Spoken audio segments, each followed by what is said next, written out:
Singapore, Dr. Vijay Kumar, Chief Strategist, Geojit Financial Services, Mr. C.V. Rajendran, MD and CEO, Catholic Syrian Bank.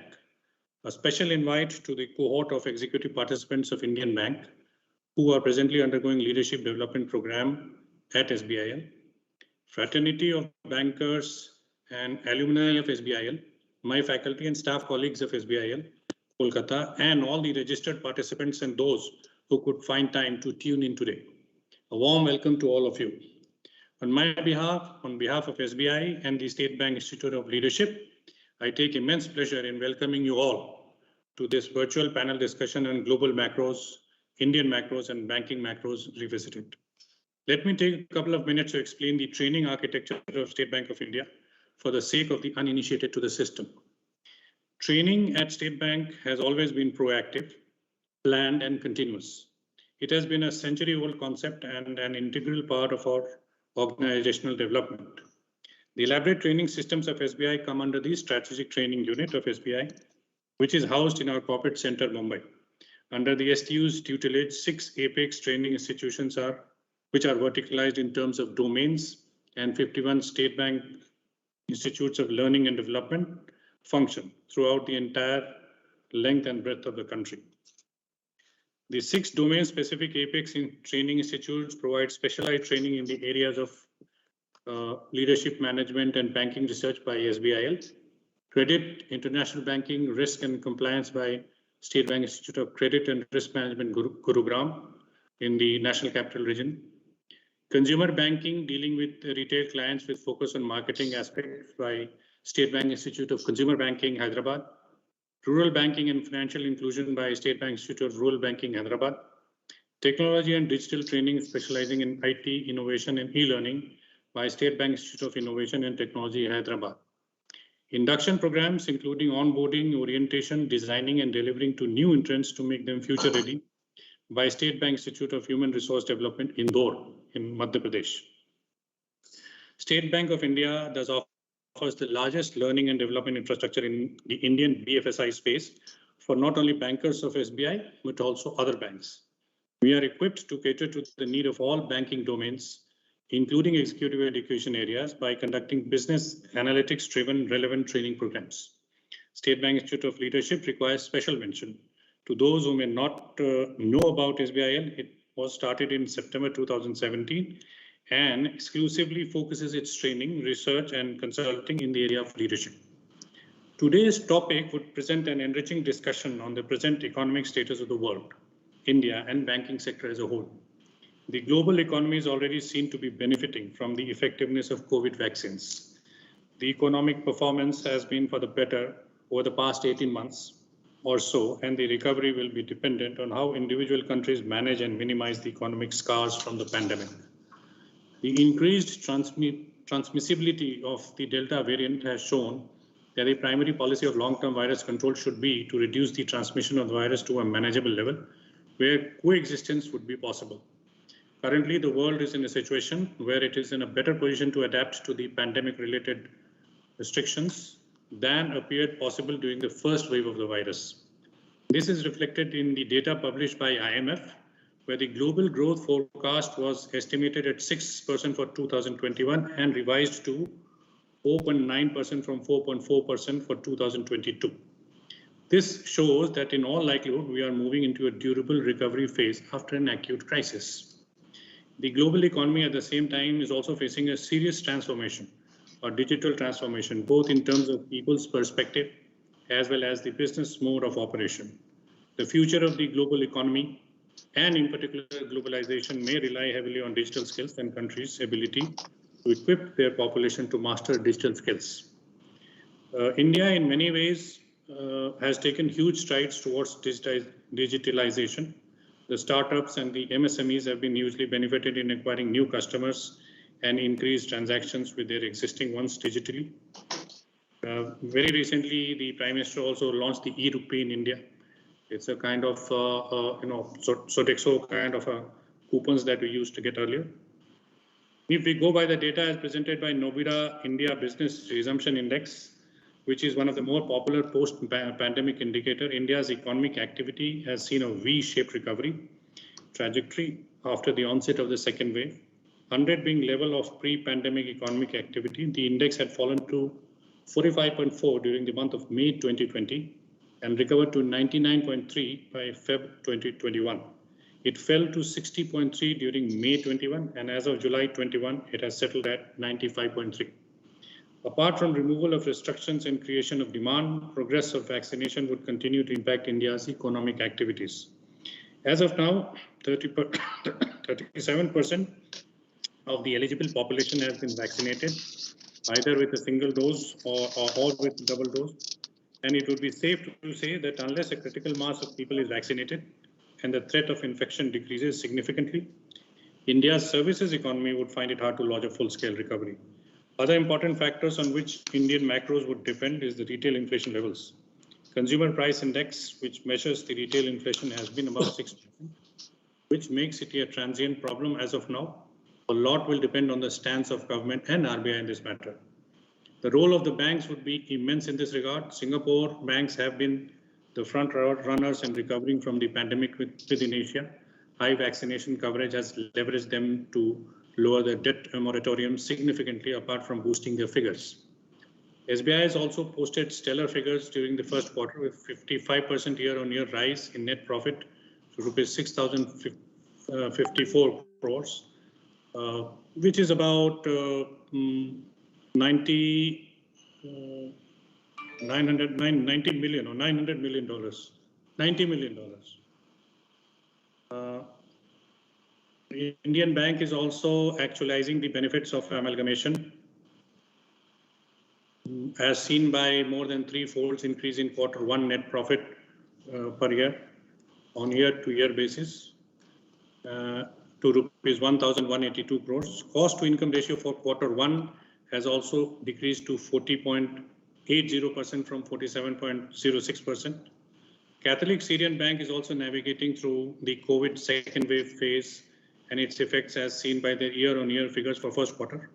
14% increase in net profit and 45% increase in net interest income. With RBI keeping the repo rates unchanged for the 7th straight time, the need of the R is definitely to support growth. India being in a better position as compared to the years before, the future is looking less gloomy than ever before. I welcome you all once again to this virtual conference panel discussion. I'm sure you will have a wonderful takeaways to work on. Wishing you all the best in the days to come. Stay connected while being physically distanced. Thank you. And let us open this panel discussion. Thank you, sir. So I will now take the opportunity to introduce our distinguished guests for the day. I'll start with Mr. Stephen Cochrane. Stephen G. Cochrane, PhD, is Chief Asia Pacific Economist with Moody's Analytics. He leads the Asia Economic Analysis and Forecasting activities of the Moody's Analytics research team, as well as the continual expansion of the company's international, national, and subnational forecast models. In addition, Steve directs consulting projects for clients to help them understand the effect of regional economic developments on their business under baseline forecasts and alternative scenarios. Steve's expertise lies in providing clear insights into an area's or region's strengths, weakness, and comparative advantages relative to macro or global economic trends. A highly regarded speaker, Dr. Cochrane has provided economic insights at hundreds of engagements over the past 20 years and has been featured on CNBC, CNA, Bloomberg TV, Wall Street Radio, and the PBS NewsHour. Through his research and presentations, Steve dissects how various components of the macro and regional economies shape patterns of growth. His extensive expertise on US and global economic issues makes also him a popular speaker at client conferences and executive briefings. Steve holds a PhD from the University of Pennsylvania and is a Penn Institute for Urban Research Scholar. He also holds a master's degree from the University of Colorado at Denver and a bachelor's degree from the University of California at Davis. Dr. Cochrane is based out of Moody's Analytics Singapore office. Welcome, sir. I will now take the opportunity to introduce our second guest, Dr. Vijay Kumar, Chief Investment Strategist, Geojit Financial Services. A highly respected figure in academic circles in Kerala, Dr. Vijay Kumar joined Geojit in 2010, prior to which he was working for Sri Krishna College, Guruvayur as Head of Economics Department. Dr. Vijay has an MA and a PhD in Economics from Calicut University. Dr. Vijay Kumar is known for his articles on economic issues, which appears regularly in the print media. He is active in discussions on economic issues in TV channels. He regularly addresses investor meets organized by the company and offers investment advice to both new and savvy investors. As Chief Investment Strategist for Geojit Financial Services, Dr. Vijay Kumar speaks on topics related to capital market, financial planning, and wealth management, Indian and global economy, central banking with emphasis on monetary policy, government's fiscal policy, including the budget, etc. He was formerly expert member, working group on NBFCs, Planning Board, Government of Kerala, and has lectured at the Central European University, Budapest, Hungary as visiting faculty in 2006. A keen observer of financial markets, Dr. Vijay Kumar has presented many papers and delivered many lectures on the capital market in national and international seminars. His paper, Financial Innovations, Boon and Disasters, was judged the best paper in the international conference held at Loyola College, Chennai in January 2009. He has to his credit many presentations on capital market and wealth management, which were delivered to people across the country in West Asia. He is also a certified trainer from the UTI Institute of Capital Markets. Dr. Vijay Kumar has written 4 books on economics, published 210 articles, and presented 12 papers in international seminars and 72 papers in national seminars. His articles appeared in The Hindu, Business Line, Economic Times, Business Standard, Financial Express, Outlook Money, Mint, Financial Chronicle, moneycontrol.com, etc., apart from Malayalam publications. A warm welcome to you, sir. I will now take the opportunity to welcome Mr. C.V.R. Rajendran, Managing Director and CEO, Catholic Syrian Bank. Shri C.V. Rajendran was appointed as the Managing Director and CEO of Catholic Syrian Bank with effect from December 9, 2016. Shri Rajendran is a seasoned banker with solid grassroots level Indian banking experience that span more than 4 decades. He has hands-on cross-functional experience in every aspect of banking, spread across branch operations, NPA, asset quality management, business process reengineering, productivity enhancement, corporate/industrial finance, merchant banking, treasury operations, international banking, primary dealership, collection and payment services, and information technology. Shri Rajendran was holding the position of CEO of the Association of Mutual Funds in India prior to joining this bank. Prior to this, he has held other key positions like Chairman and Managing Director of Andhra Bank from December 2013 to April 2015 and Executive Director at Bank of Maharashtra from March 2012 to December 2013. He has also held various positions including that of General Manager in the Corporation Bank 1978 to 2012. A warm welcome to you, sir. And I would now take the opportunity to also welcome the moderator for the day, Dr. Krishna Kumar, who is the Dean at State Bank Institute for Leadership. Sir, the podium is yours and the virtual session is waiting to kickstart. Thank you. Thank you, Mr. Somshekhar, for the introduction and welcoming the panelists, and also our director as part of the Institute for welcoming the distinguished guests. So now it's over to Dr. Kumar, before we begin, let me correct something. It is $815 million. So I see. Okay. Thank you. Thank you, sir. So that Mr. Steve does not confuse the numbers. Steve does his own research, you see. Okay. Okay. Yeah, so I mean, to kickstart our discussions, for want of time, I felt, let Steve, since they do a lot of research, Steve would make a presentation for 15-20 minutes for the benefit of the larger audience, and then we can take it forward, the discussions, and I would be possibly pitching more of questions on global economics to Dr. Steve and a lot of Indian economy questions to our speaker, Dr. Vijay Kumar, and then obviously the banking related questions to Rajendran sir. So possibly that's how I would take it forward the questions. And now over to Steve for a presentation. You can take about 15-20 minutes, and perhaps I'm sure that the audience will be highly benefited by that. Over to you. Very good. Thank you very much. Let me share my screen. Yes. And hopefully you can see now. There should be a page that says economic. We are able to see. Yes. Just come. Very good. All right. So I will take 15-20 minutes. My job today here is to provide a little bit of perspective on the global economy, on the pace of recovery, which is coming along pretty quickly, as has already been mentioned, and to talk about some of the risks perhaps that the global economy faces over the next year or so. So let me begin by giving a very broad look at where the global economy seems to be today. This map illustrates where we see the countries around the world in according to where they are in their business cycle today. The countries that have recovered very quickly and whose economies are expanding, in other words, countries that have regained all of the output that they have lost and are continuing to grow beyond that, are almost all in Asia. Of course, China was first in, first out of COVID. Mainland China, Hong Kong, Taiwan, Vietnam, Australia, New Zealand, all looking quite good now in terms of their economies expanding beyond their pre-pandemic levels. The good news is that most of the rest of the country is in a fairly solid recovery now. That includes all of North America, much of Europe, although it came a little bit late in Europe, and parts of Africa as well. We have a good part of East Asia, South Asia still at what I would call at risk. That is simply because many of these countries, particularly in Southeast Asia, are suffering from another wave of COVID, the Delta variant that is moving through very quickly.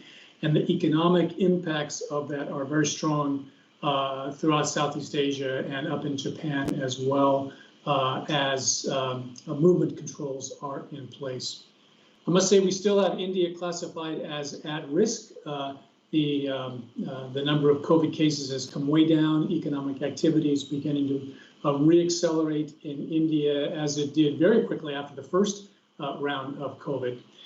My guess is when we update this at the end of August or in September at least, India may turn from orange to blue and look more like a recovery rather than at risk. I certainly like to see the number of cases fall further, but at least they're staying fairly steady at a relatively low level. The key factor here is that the U.S. economy is very strong and has shifted. In fact, when we update this in August, the U.S. and Canada will both turn green. As we know, their second quarter GDP levels exceeded their pre-pandemic levels. I haven't had a chance to update this yet. The fiscal support that's in place in the United States has been very strong. The rate of vaccination very high. The movement controls are very limited in the U.S. and the economy is growing very strong with good multiplier effects for the rest of the world. As I mentioned, Europe was a little late in getting into the game. First quarter, and in some countries even the second quarter, was very, very weak. But as we enter into the summer months, most of the countries in Europe are seeing the rates of vaccination rise and economic constraints being pulled back as well. So the driving factor of the global economy is shift from China, which is, of course, the manufacturing center of much of the world, at the heart of so many global supply chains, is shifted more towards North America and increasingly towards Europe, which are driving demand for goods and services around the world. And indeed, it has been the goods side of the economy that has recovered very, very quickly. This chart shows the pattern of global trade and global industrial production around the world. The data is a little bit lagged. It ends in the month of May. It takes a while to get these numbers pulled together from across the world. But you can see the very sharp V-shaped recovery that occurred in the goods producing industries around the world, and particularly in Asia, right through early 2021. Now, we are, it looks like, beginning to run through almost a second phase now of recovery. You can see these lines begin to taper off, begin to slow down. I think there are two factors that may be causing these patterns to slow down. One is simply that much of the pent-up demand that grew during the pandemic recession has been taken care of, has been supplied. The other is that growth in China is beginning to slow, particularly as it's moved beyond this period of supplying pent-up demand around the world. And so the Chinese economy itself is beginning to slow a little bit. Still in good shape, but just slowing from its very, very rapid period of working on rolling out pent-up demand for many, many goods around the world. So the economy is growing, although we will see a shift in coming months from a global trade to services as economies around the world begin to open up as the vaccine begins to spread more widely. One impact, of course, has been a very, very strong rise in commodity prices around the world. Commodity price increases have been, in a sense, a support to many emerging markets, because emerging markets provide many of the basic commodities that are in demand around the world. It also means that, however, in some emerging markets, they have suffered a bit of an acceleration in inflation, particularly when agricultural commodity prices have risen. So it's a bit of a plus, a bit of a minus, but broadly speaking, the rise in commodity prices has been fairly good for emerging markets around the world.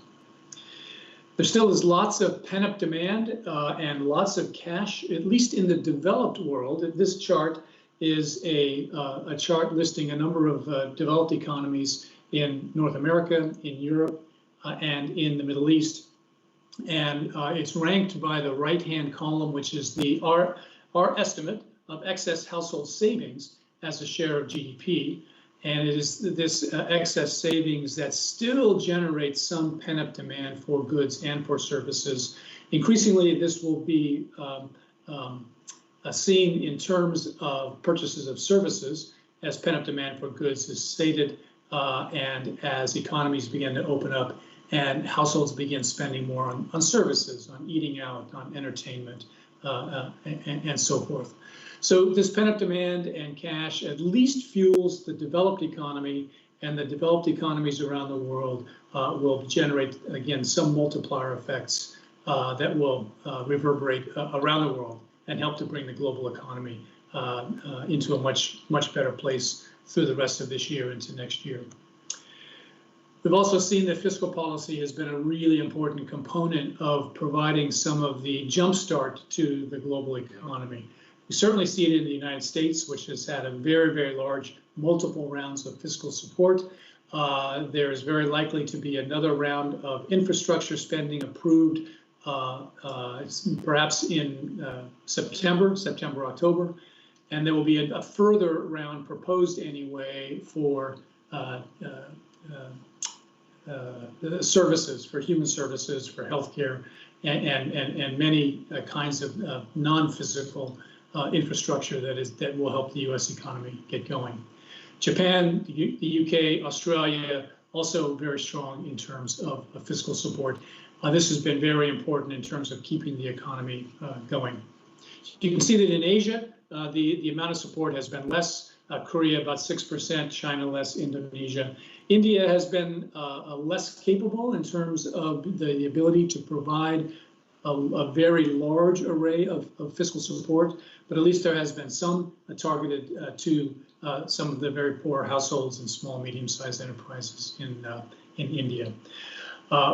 If I may say, one of the risks going forward is that some of this fiscal stimulus may be pulled back a little bit too soon, but we'll wait and see. Right now on this list, only Australia has begun to pull back on fiscal support. The rest of these countries continue to support in terms of spending for businesses hurt by by COVID, and small, medium-sized enterprises and households that are low income and unemployed. The U.S. economy, as you can see, has almost had a V-shaped recovery as well, at least as you look at the data coming on the labor market in the U.S. And we had a read last Friday from the labor market for the month of July. Over 900,000 jobs produced last month, a very, very large number. It was a very positive number for the U.S. economy because it not only showed that a large number of jobs were created, the unemployment rate came down, and it came down even as the labor force participation rate rose a little bit, and wages rose as well. So almost all components of the labor market in the U.S. seem to becoming increasingly healthy.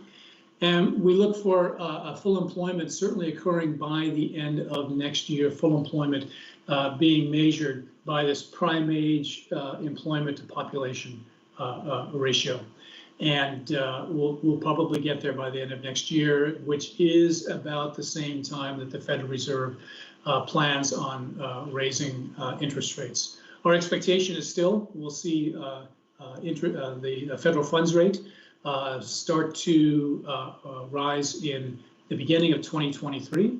Could be a little earlier if the labor market continues its current pace. We'll have to see over the next 2 to 3 months.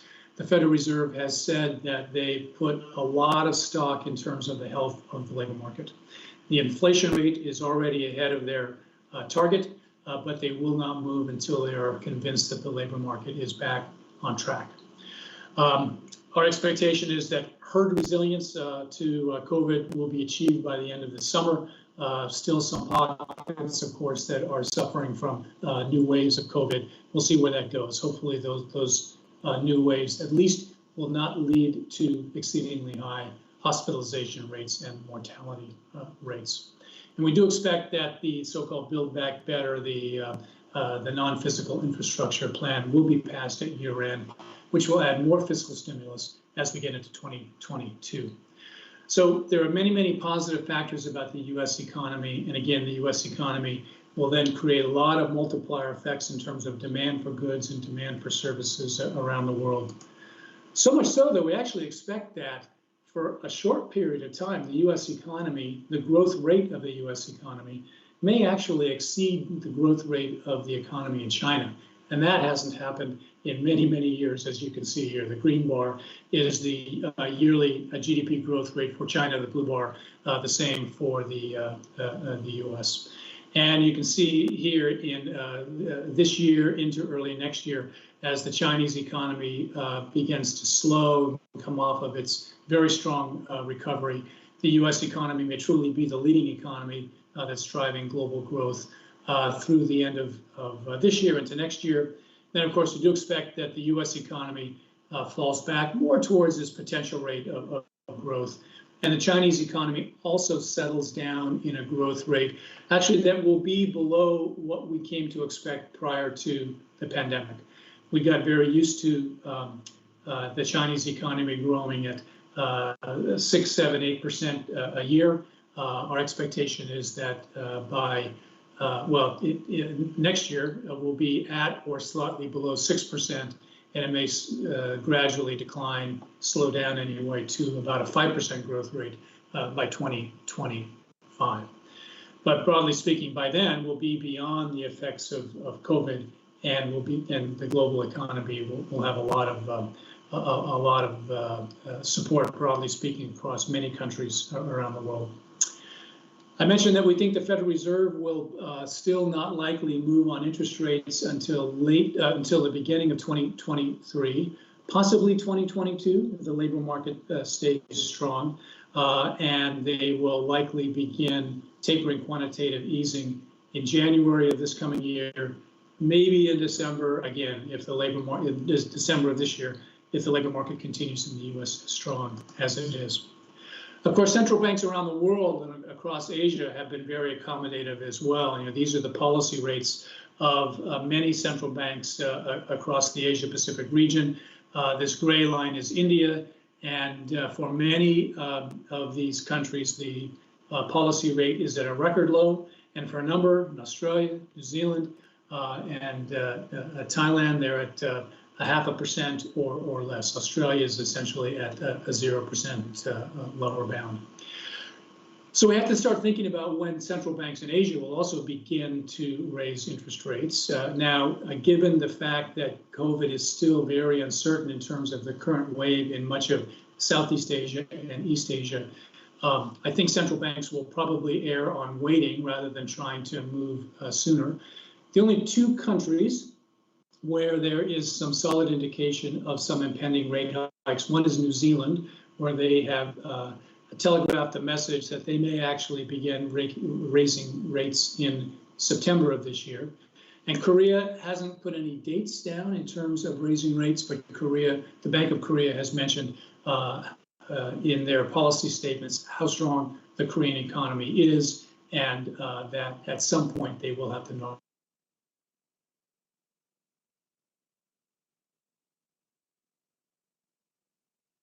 It can, as long as inflation stays very low. And inflation is a problem in India, inflation is a problem in the Philippines, but it really is not a particularly large problem in the rest of Asia. It still remains fairly well contained.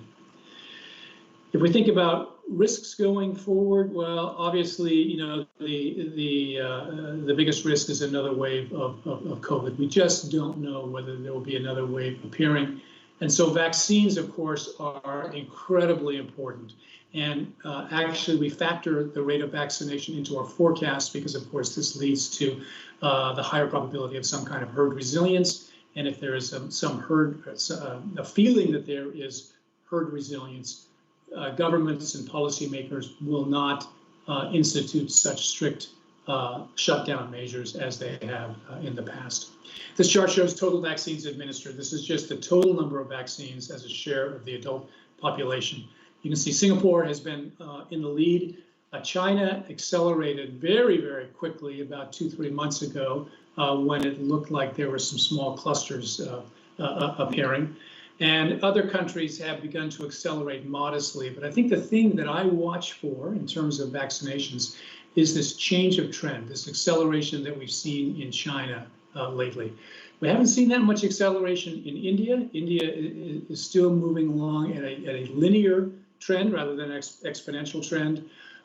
At least India has a fair amount of natural resilience to COVID, just simply because of the breadth of the 2 waves of COVID that have passed through the entire country. So the vaccinations may understate the amount of resilience to COVID. Of course, again, much depends on whether a new variant enters as well. Again, this is one of the risks that the Asia-Pacific countries may face.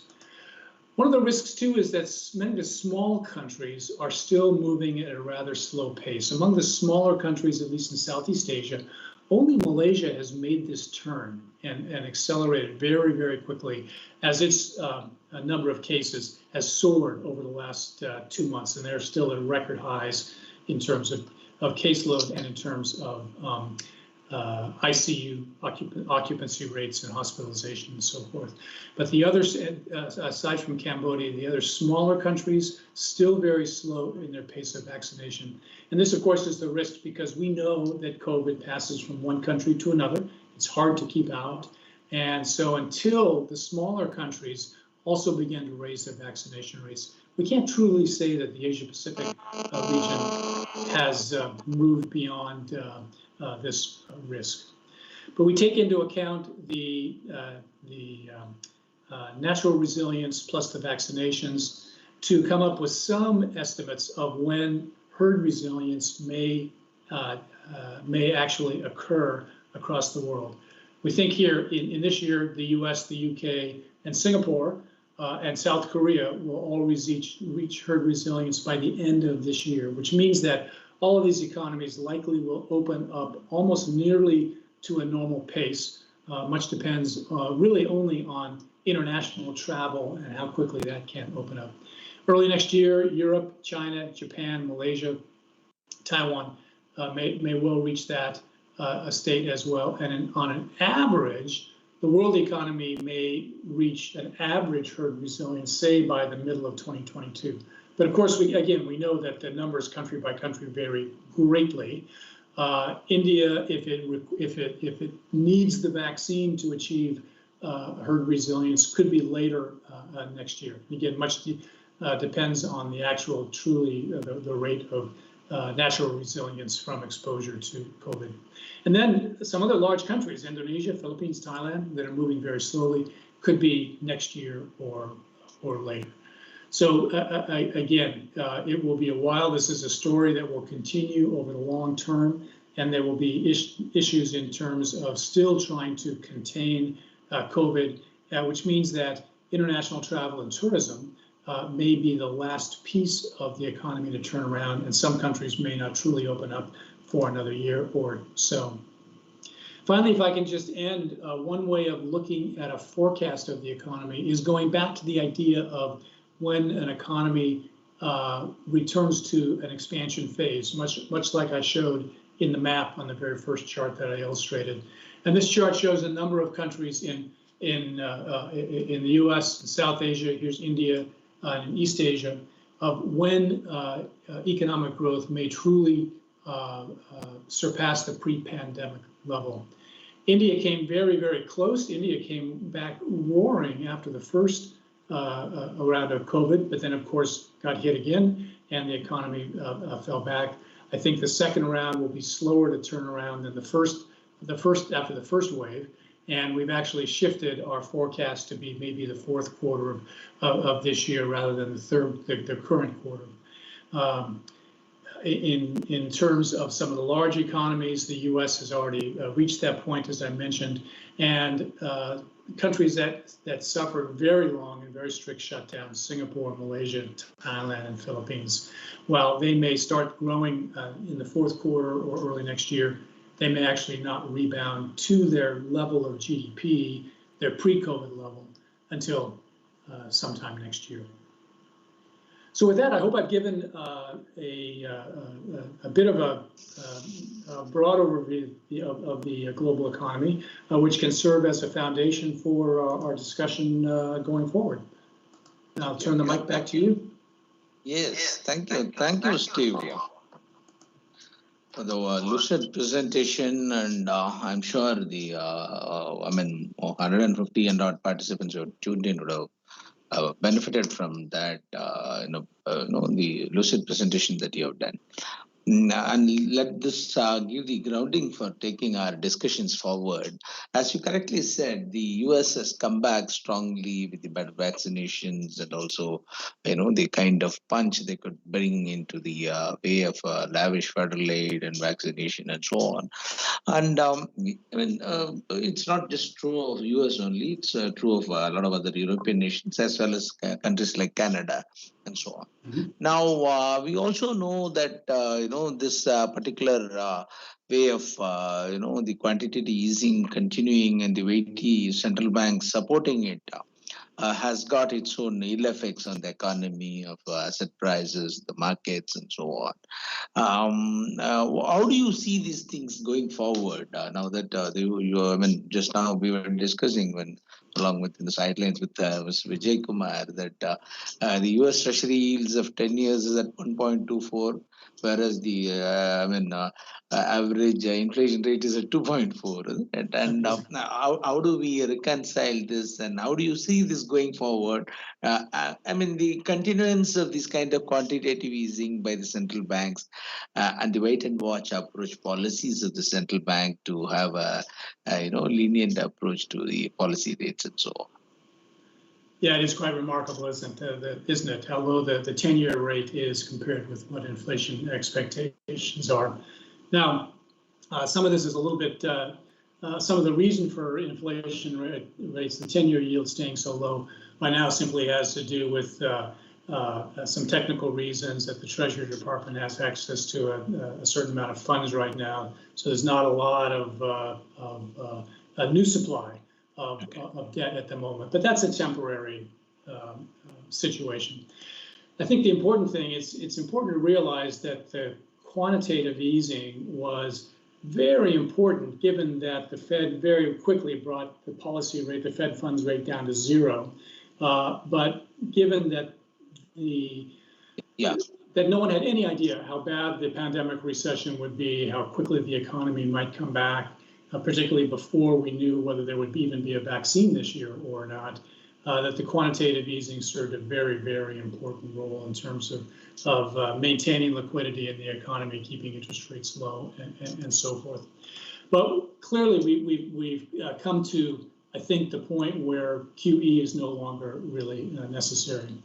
Now, nobody really wants QE to be shifted quickly. There needs to be a lot of messaging, allowing investors to shift portfolios and so forth to be ready for this period of tapering or quantitative easing.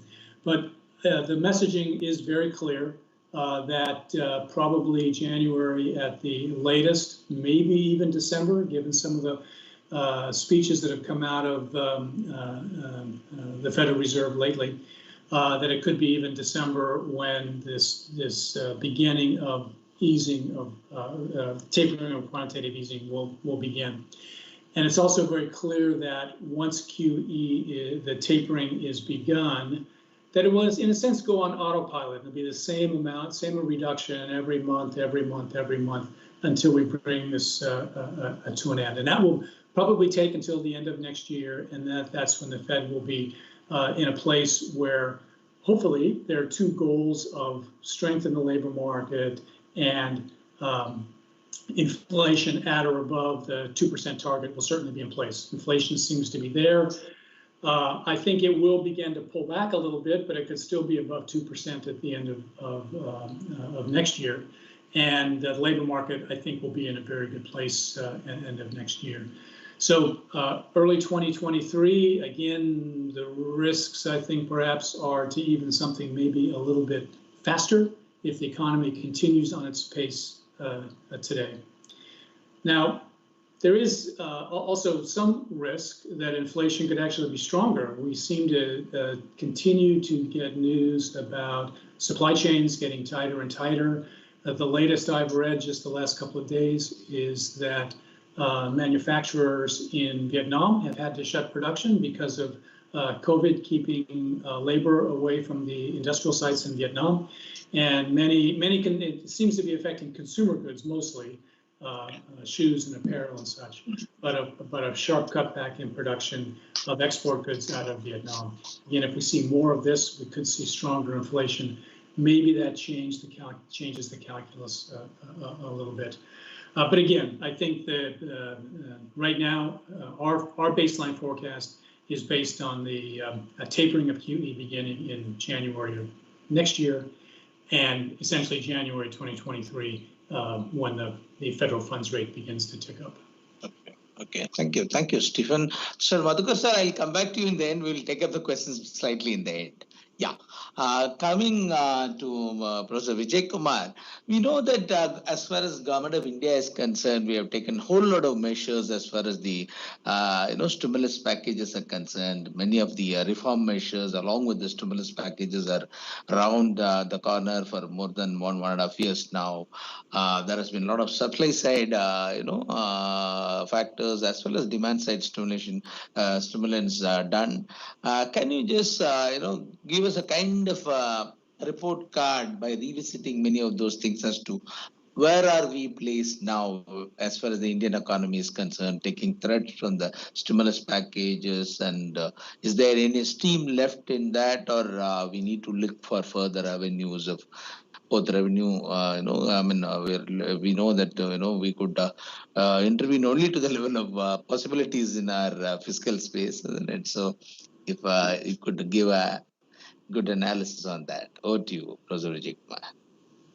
Yes, we had a very synchronized monetary and fiscal stimulus in India.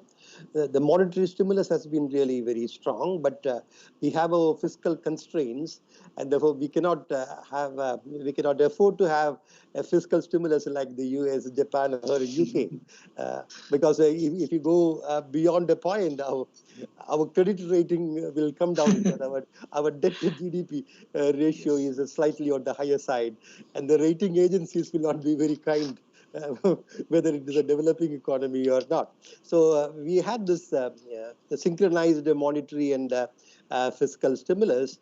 And consequent to this stimulus, the economy initially staged a very smart recovery, but the second wave of COVID impacted the recovery, slightly slowed down.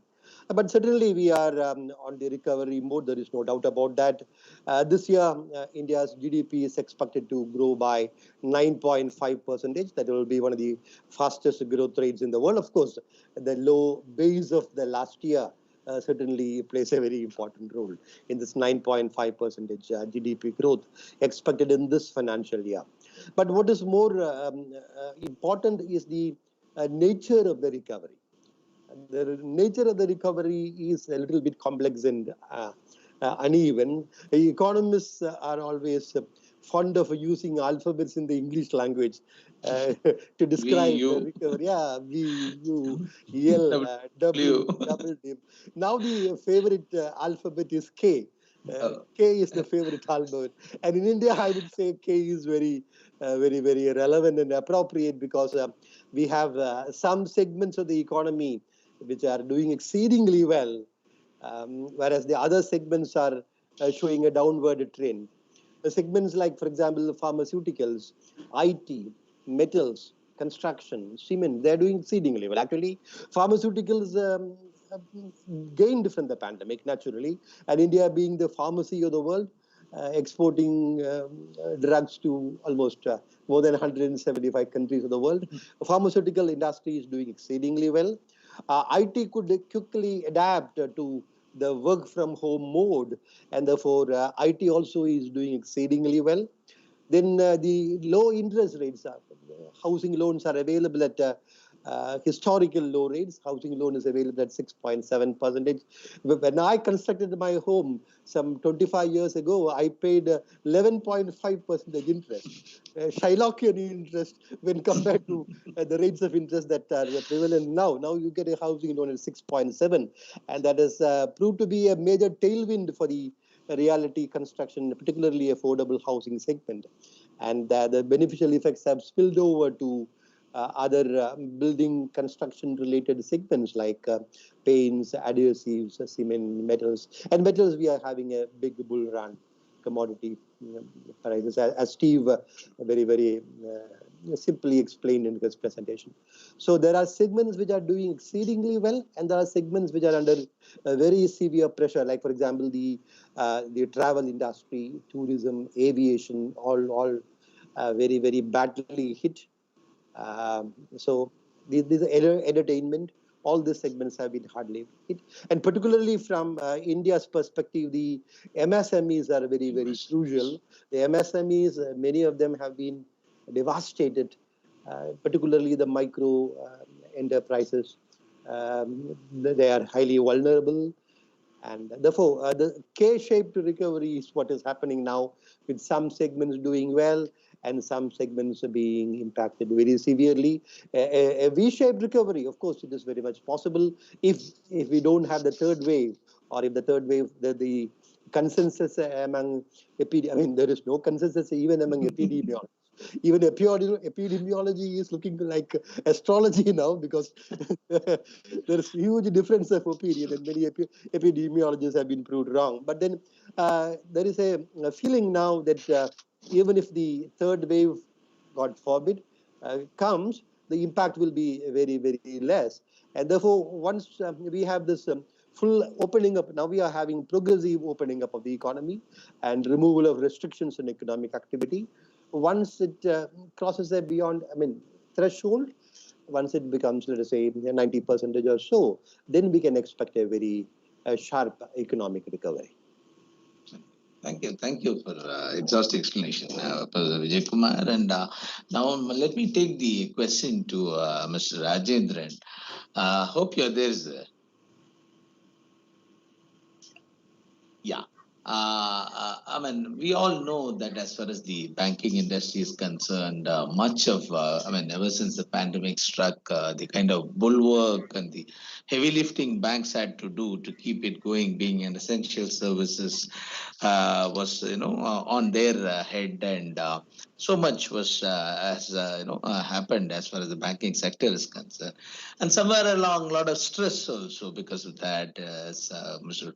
Vijay Kumar has pointed out, be it the MSME segments or be it the segments of, people have lost jobs, many have lost living also possibly, and all this has affected the loan servicing abilities of individuals, households, businesses, and so on.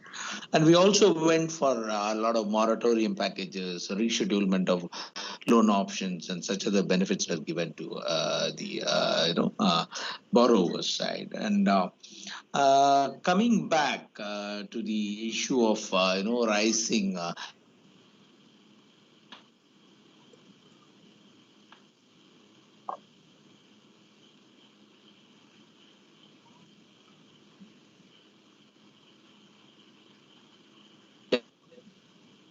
Sorry, you are freeze.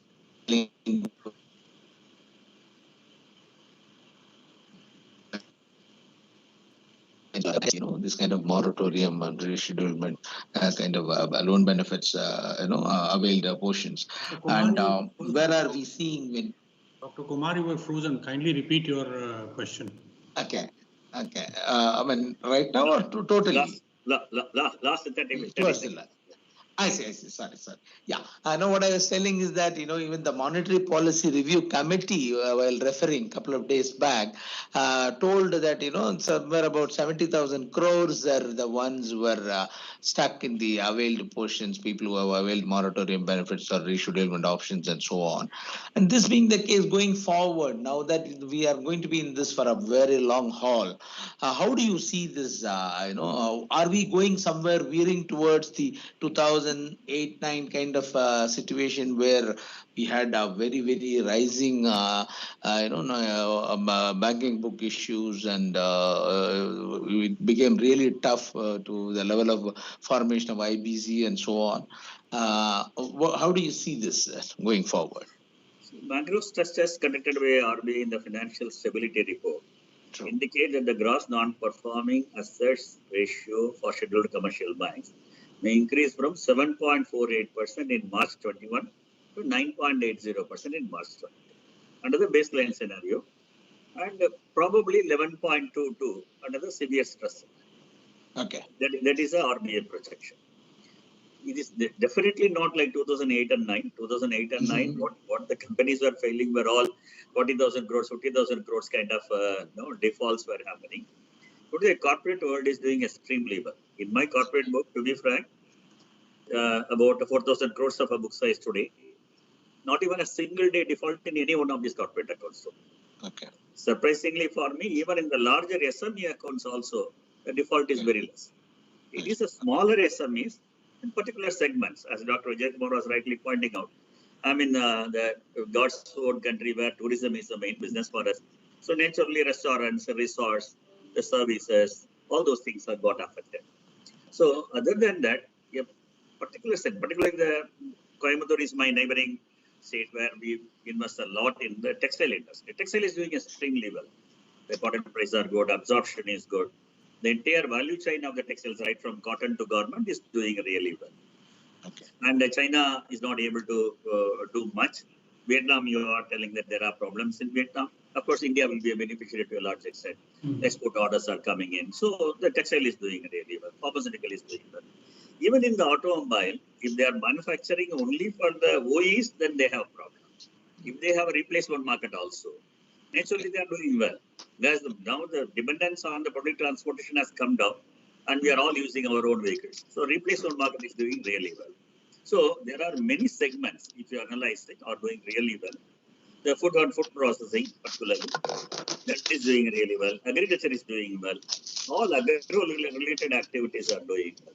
What has gone down is a lower segment. Okay. The MFIs and the MSMEs, mostly service-oriented. Okay.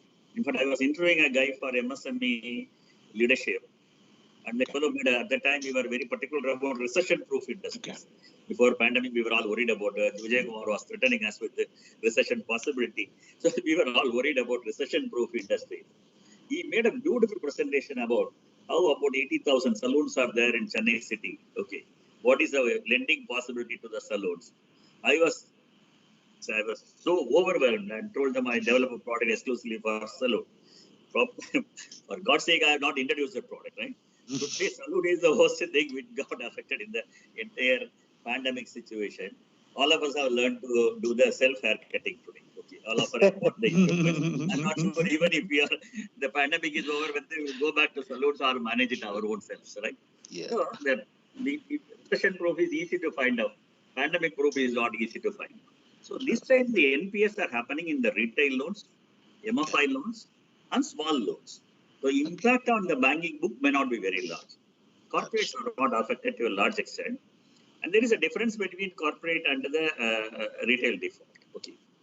In the retail, if there is a ability to pay, intention to pay is not a problem. Okay. Whereas corporate, it is not the case. They had the ability to pay. Even they never had the intention to pay. In the lower segment, what we see, if the income comes to these people, they will certainly clear it. So even the arrears, the repaid loans, all these things will get collected once a regular revenue stream is. They are more bankable than the corporates. That is what history teaches us. So I'm sure that when the revival happens, if a V-shaped recovery comes or a hockey stick recovery comes, that's what I believe, okay, then definitely the collection may not be an issue. So this is not as threatening as 2008 and 9. That is all power projects, infra projects, where the rates quoted were very low, unviable projects we have taken. And everybody got thousands and thousands of crores of exposure in each one of these companies. That is not the case today. The corporate leverage is very, very low. And corporates, most of the corporates are doing really well today. And most of the SMEs are doing really well today. It is only a particular segment of the SMEs and the MSMEs. What affects me personally as a person is that it is the poor who are got affected very well. Okay. True. But yeah, managing with the rations, I'm happy that FCI godowns are getting vacated. We will be in a position to procure again. But otherwise, that is a segment which got affected, and concentration of wealth again. The 1090 may become 95 by each of years now. That is a Thank you, Mr. Rajendran, for putting it in a nutshell. The state of affairs as far as the books are concerned. We'll come back to you, sir. And just I want to take this question laterally to Vijay Kumar, sir. What Mr. Rajendran was telling is the way how the haves and have-nots, book is getting shifted, and slowly. Is it also true that at the cost of many of this, banks of the MSMEs or micro enterprises, the bigger daddies, the bigger corporates are gaining?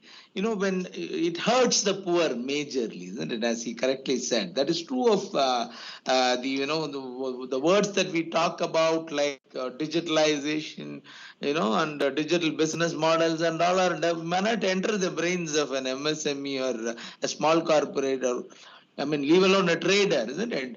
A place like Kerala, where you come from, there are traders who are agitating, asking police to allow us to do business of small shops and, an iron outfit or some such thing.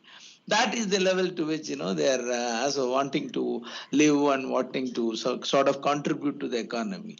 And it's also true that when, the bigger entities have the power to strategize, have the brain, perhaps the brainwidth and the bandwidth to do, look for alternative business models, tie up with a lot of other Swiggies and, Olas of the world, Oyos of the world to somehow run their business, whether it's a hotel or, a food joint.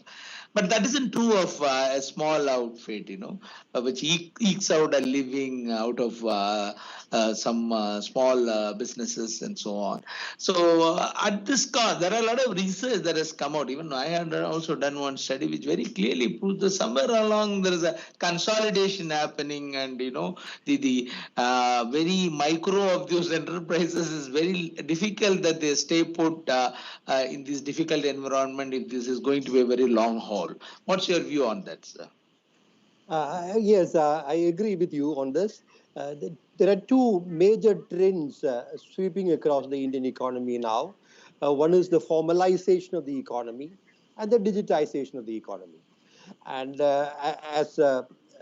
Rajendran also said, all the MSMEs has not been impacted. There are some MSMEs who are doing exceedingly well, but there has been a segment of MSMEs who have been prospering from what is euphemistically called the tax arbitrage.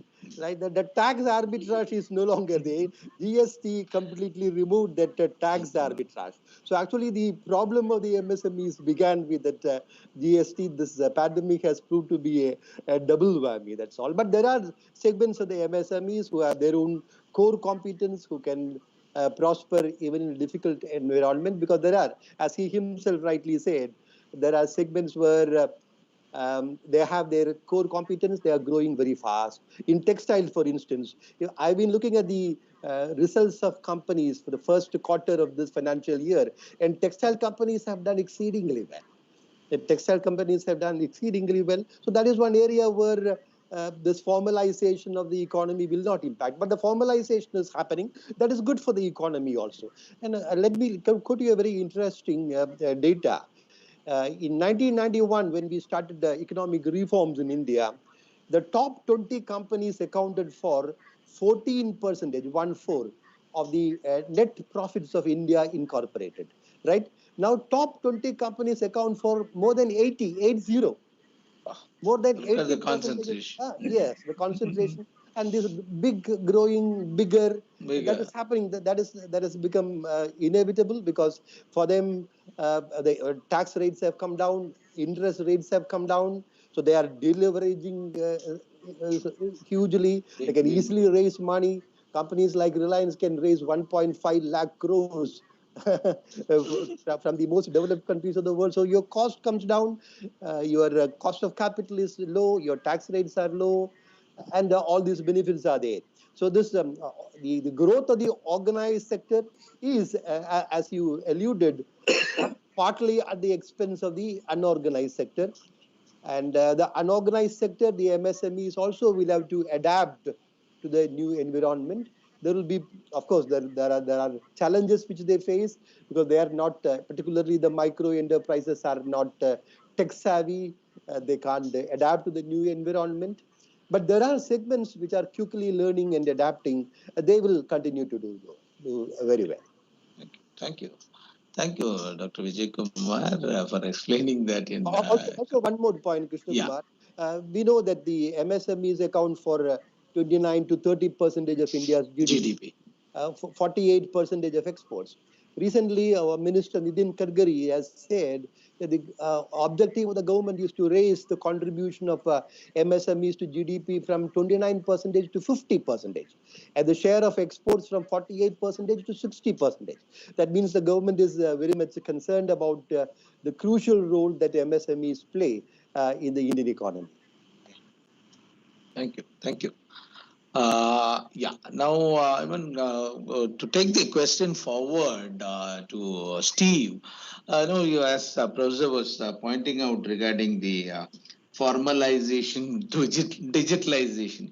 I am tempted to ask this question. This is not very germane to only Indian situation. Most of South Asia has the same issues of digitalization. As we know that when along with the pandemic, the digitalization drive is actually sweeping, especially the countries which have surviving with kind of MSME kind of sectors and so on. And be it governments also have to bring in a lot of citizen initiatives under the digitalization framework. So there again, there is a pressure even to deliver in terms of health sector and so on. So we find that the countries which have relatively failed or delayed in enhancing e-commerce or cloud-based architectures and so on are actually finding it difficult to claw back quickly, and are also struggling to sort of, including the internet penetration I'm talking about. Okay, so countries like India is supposed to be somewhere around 50% in terms of internet, whereas Bangladesh maybe around 60, Pakistan around 65, and so on. So many of these these things are, getting played out. The digitalization part, many of these countries in ASEAN, Vietnam and all you cited some time back. So how do you see this going forward, sir? I mean, to what extent these are likely to be nemesis in clawing back to normalcy? I think there would be a lot of difficulty in the countries where MSCs play a very large role in the economy and they are not linked into the digital economy. I think there is some great potential here to really change the structure of the economies in ASEAN in particular, because they're a little more farther advanced in terms of spreading internet connections and availability of the internet and knowledge of the internet. A little slower, as you mentioned, India, Pakistan, Bangladesh, but the opportunities are great there. And I think that one of the post-pandemic policies in terms of government development will be one, to expand internet for small businesses, also to expand it for education, because indeed if there's another pandemic or some other emergency where schools can't run their classes on site, there's a real danger that the younger generation really falls back, and then they really can't leap on the bandwagon of the internet and so forth, right? But I think what's happening in Asia, and even you can see it in the United States and in Europe, is that small businesses certainly are at a disadvantage right now. The larger, you might call them monopolistic internet services, are gaining market share, they can control prices and so forth, and there will be a period where there will be much difficulty amongst small enterprises. But I would tell you, I think that there will soon, and it may not be too long, where we're going to see a lot of new businesses formed, small enterprises that function on the internet. And it will be, if I may say so, our children who are going to be creating new enterprises, and they're going to be all net-based, or at least have an internet presence, and perhaps not just serving a local market, serving an internet market, creating a greater participation in trade and exports and so forth. So I think there's great potential here. There's a lot of pain in the beginning, and I think it will take some very concerted policy efforts amongst government to expand the digital infrastructure and to educate the population to take advantage of that digital infrastructure. But that's going to bring productivity gains along both in emerging markets and I think in developed economies as well, which will, I think, be a clear marker of the post-pandemic economy. The 10 years leading up to the pandemic, there was very little productivity growth globally. I mean, there's a lot of productivity growth in emerging markets, not a whole lot of productivity growth in developed economies. Frankly, I think that will change. I think this will be the turning point, and then we'll also see some improvement in terms of capital expenditure, investment, and so forth. So call me a little bit optimistic, but I think this will be one of the better paths coming out of the pandemic for the entire global economy. Thank you, Steve. So coming back to Mr. Rajendran, we also know that this when the pandemic year struck sometime in early 20s, incidentally that is the same year in which we wanted. The policy decision was that the mergers were solemnized, and from 1st of April onwards, the two-way and three-way mergers came about. In merging, the three-way merger of United Bank of India, Punjab National Bank, and OBC on the one hand. Similarly, the two-way merger of Indian Bank and Allahabad Bank. Similarly, one more three-way merger. So all this, you find that the banking system is getting a lot of consolidated now. Only about 12 nationalized banks are there. And immediately after that, in the budget also, there was very bold announcement of privatization of public sector banks, and so a lot of further measures. The only thing they stopped short of mentioning the names of those banks. The fact remains that somewhere along, the bold announcement announcements of privatization and all figured in the scheme of things of the government of India, and also the fact of consolidation. I don't know what is the brainer to do that during the pandemic kind of situation. Pandemic would have just, it's sheer happenstance that both would have coincided. But in going forward, or the way things have panned out, since you are largely from the nationalized banking stream and product of nationalized banking stream, how do you see this scenario going forward, sir? On the fronts of this consolidation, is it really yielding the results which the government has set out to achieve? One.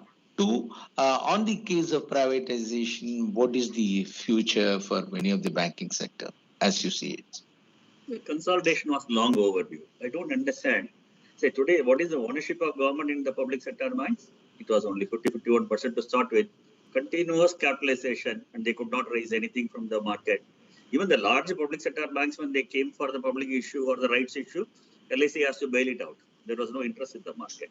So today, almost 95 to 97% is the holding of the government in many of the public sector banks. And the same owner having a same banking segment, and about 20 banks are having branches in the same street. Every town you have a bank street, right?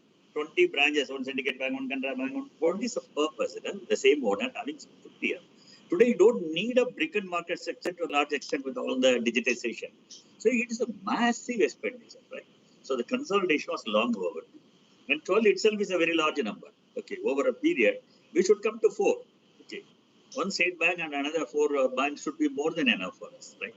And the consolidation is long overdue. They have started. Now, they have to be politically right. That is most of them. Economically right is very easy decision to take. Vijay Kumar will advise us, right? Only thing is politically what is right. Okay, that is very, very sensitive issue.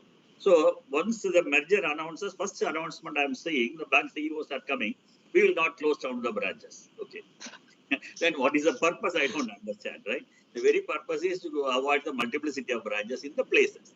In any good complex, your shopping complex, all the 19 banks will have an ATM in a single building. Right? I don't know. All of them are underutilized today, right? So the merger has to, you have to accept the reality. We have to consolidate. We have to close a substantial amount of branches. There is no doubt about it, right? And they are closing down. I am taking some of the premises, of course, along with the infrastructure now when I'm expanding. But close down has to happen. Then how to deal with the excess labor? Okay. Secondly, there is so much of computerization, artificial intelligence. There is no need for so much of labor.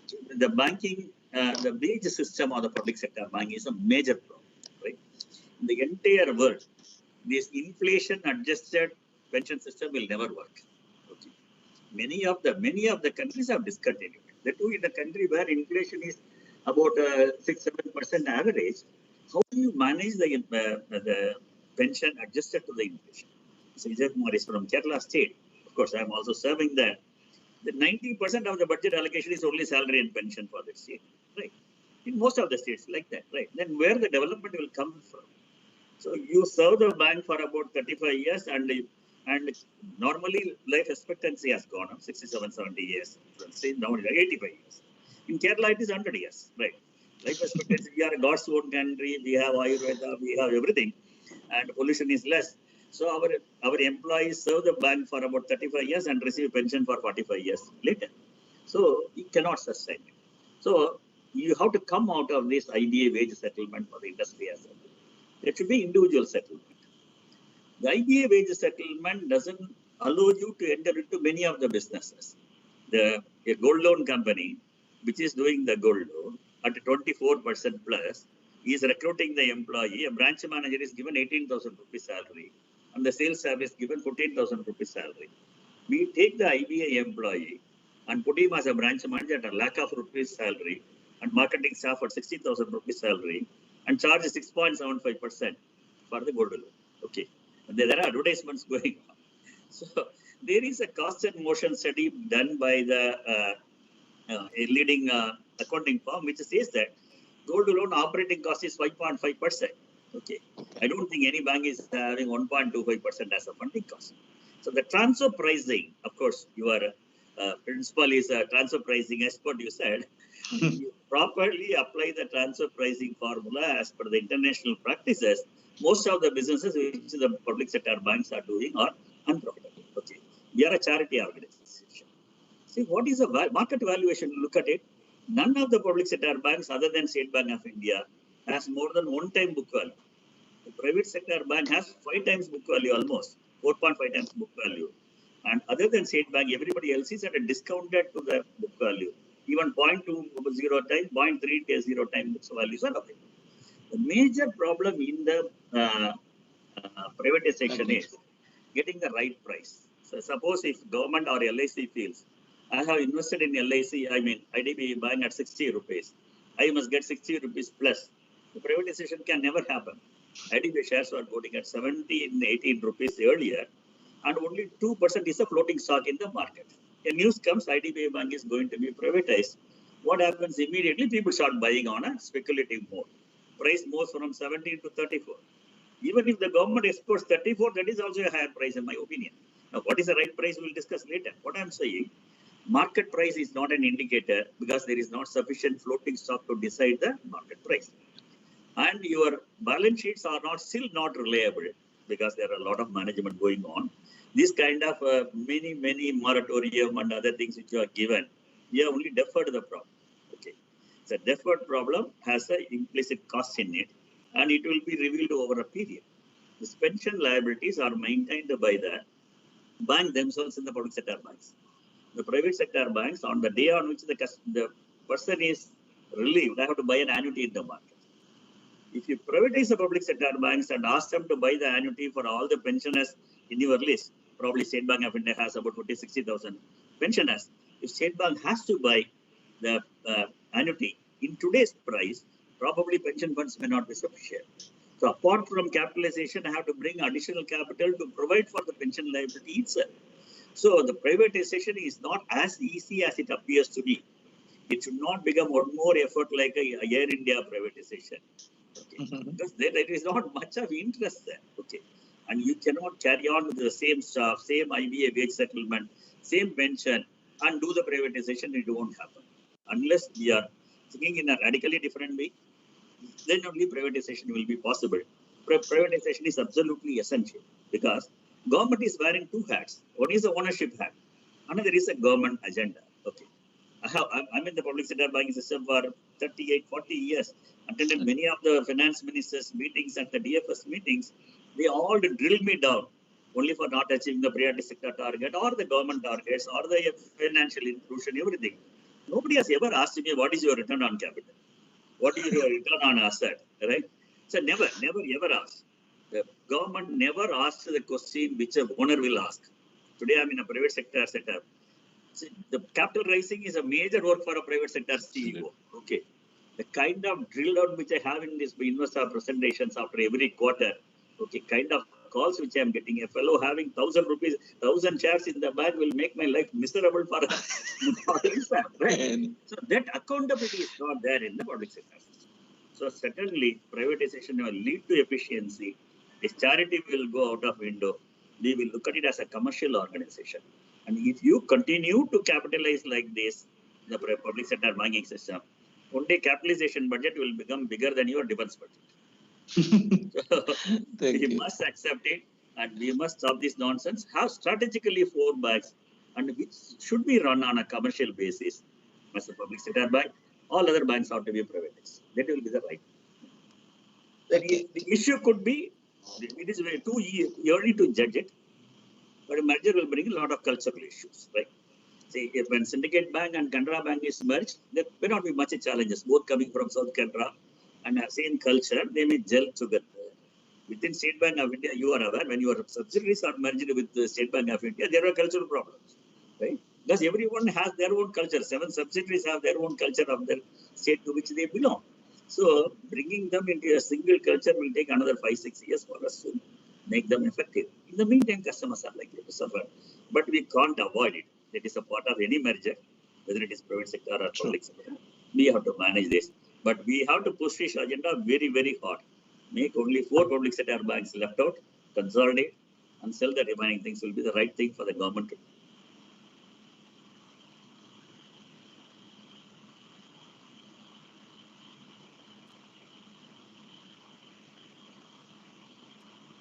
Mr. Kumar, Dr. Kumar, you're frozen. Your image is frozen. There is some blink. Okay. No, in fact, I thought that Mr. Rajendran's image is frozen because I was unable to hear certain things. Yeah. Thank you, Rajendran sir, for pointing out a lot of the nuances and exhaustively answering that question. Now I'll take the next question to our Vijay Kumar sir. We know that, regarding the monetary policy review time also, inflation is becoming an issue. Energy prices are up. We don't know how the agriculture will pan out. Monsoons are, not that great compared to last year. There is a sowing issue when it talks about kharif crops.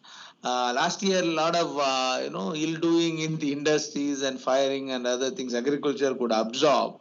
So we don't know how things are panning out this year, to what level of disguised unemployment is going on in agriculture.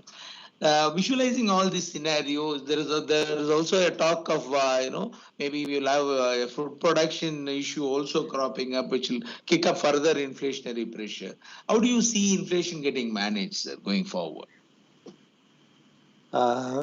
Agriculture, particularly food production, I don't think is going to be an issue because last year, the last crop year, the crop year is from July to June. The last crop year we had, that is 21. 20 July to 21 June, our food grain production is 303 million tons. It's a bumper harvest record. And therefore, even if the monsoons, as you rightly pointed out, has been a little bit erratic, but then we have been compensating for that in recent days. Even if the monsoon is slightly below the long-term average, I don't think it will be impacting food production, even if food production contracts as you fear by a small percentage or so. It will not impact food availability, food grain availability, and the food prices also. Coming to inflation issue, well, the RBI in the latest monetary policy has raised the inflation for this year, for the financial year 21-22, to 5.7% from the earlier forecast of 5.1%. Of course, RBI's monetary policy was on expected lines. Repo rate remains the same. Policy continues to be very, very accommodative. GDP growth rate has been maintained at 9.5%. But the only difference is raising the inflation target for this year to 5.7%. There are economists who believe that they will not succeed in containing it at 5.7% because in recent months, inflation has been turning a little bit more firm. The RBI governor, in his address along with the monetary policy announcement, said it is transitory, just like Jerome Powell is saying in the US that inflation is transitory. Shaktikanta Das also is playing the same tune. It is transitory. We don't know whether it is transitory or not.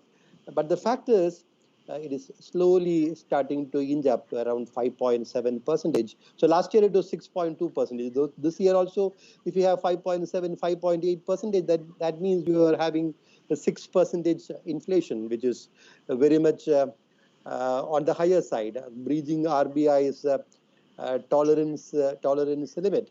Of course, the RBI will continue to tolerate higher inflation like other leading central banks are doing now, because the top priority of the central banks is now to, reviving growth rather than containing inflation. But in developing countries like India, where food inflation is a major factor, the RBI has to be a little bit more vigilant on this. And also, we have this problem of asset price inflation. I think you will have some questions on that later in the show. Money is moving from bank deposits, Mr. Rajendra, I don't know, maybe a little bit concerned about that. When you have a 6%, you are not very good. But then when you have 6% inflation, and if the interest rates on bank deposit is after tax 4.5%, actually the real rate of return is minus 1.5. Yes. So that's why a large number of people are taking money away from banks and coming to the stock market, which is not a good thing. Even though I am a market person, I won't advise people to take the money from bank deposits and invest in the market when the valuations are very high, because when you have a sharp correction, which is inevitable, perhaps in 2022, well, the people who are playing the markets right now may be very, very badly bruised. That can happen. But then, so this is one area where RBI will have to watch the price line very closely and see to it that it does not exceed, because the reason the expectations also, inflationary expectations also are high. So that is one area where the central bank has to be a little bit more concerned. Thank you, Dr. Vijay Kumar. And taking the next question to Steve.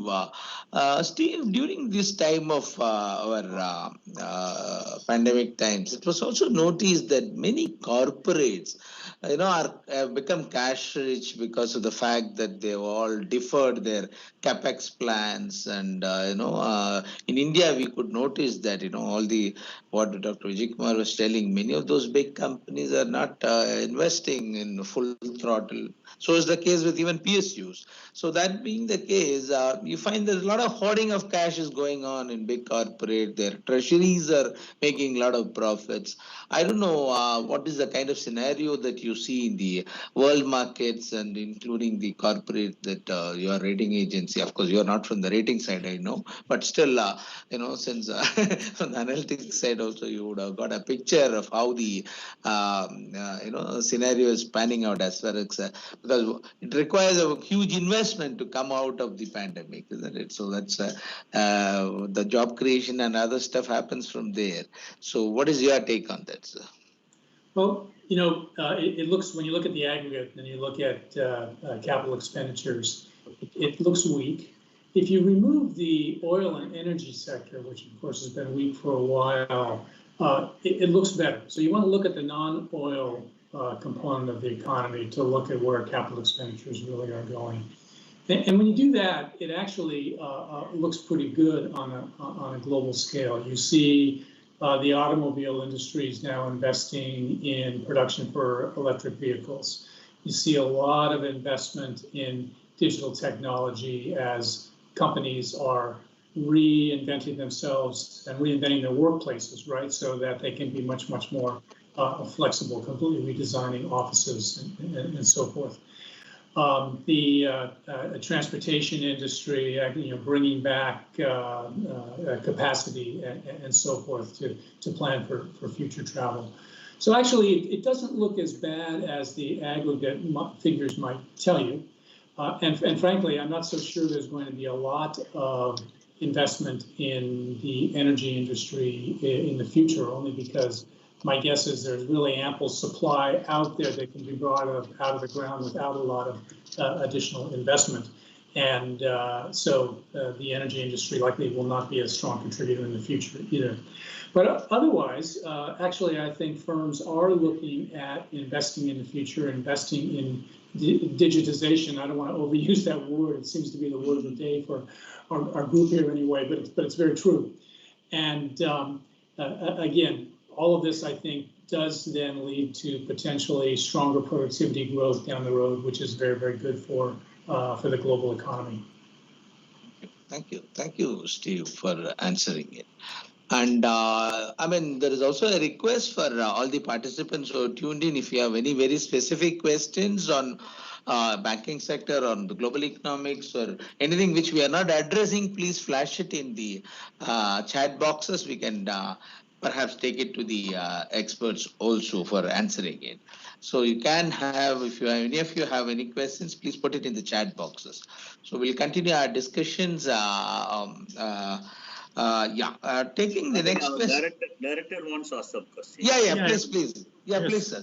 I have two questions. There are many, but many of them have been answered. One is, as far as global macros are concerned, what impact does hospital infrastructure would have on the global macros? That is, this is true about the entire world. Wherever the hospital infrastructure is not proper, we suffer. We saw that happening in India And a virus is something that any virus for that matter cannot be eradicated. We have to live with it. So herd immunity is something that is the only solution to it. And for the two gentlemen from India, factoring what the factoring bill that has been passed recently, how will it affect the Indian macros? Okay. Because MSME has been discussed in detail in this discussion, and MSME is the pain point and is the main employer. So how will factoring help? Okay. So I suggest, Steve, you could answer the first part of the question, and then I would request Rajendran sir and Vijay Kumar sir to answer the second part of the question. Over to you, Steve. Yeah. Very good. I'm very glad this question came up in terms of public health policy. I think this is something that will be critical going forward. In terms of economic comparative advantage, I mean, let alone the public health policy of it, of having enough capacity available, enough installed capacity, not only for beds, but critical medicine, oxygen, things like that. Every country is likely will be working towards improving the capacity on all those fronts. But it brings to bear the larger question of who's going to win in sort of, in a sense, the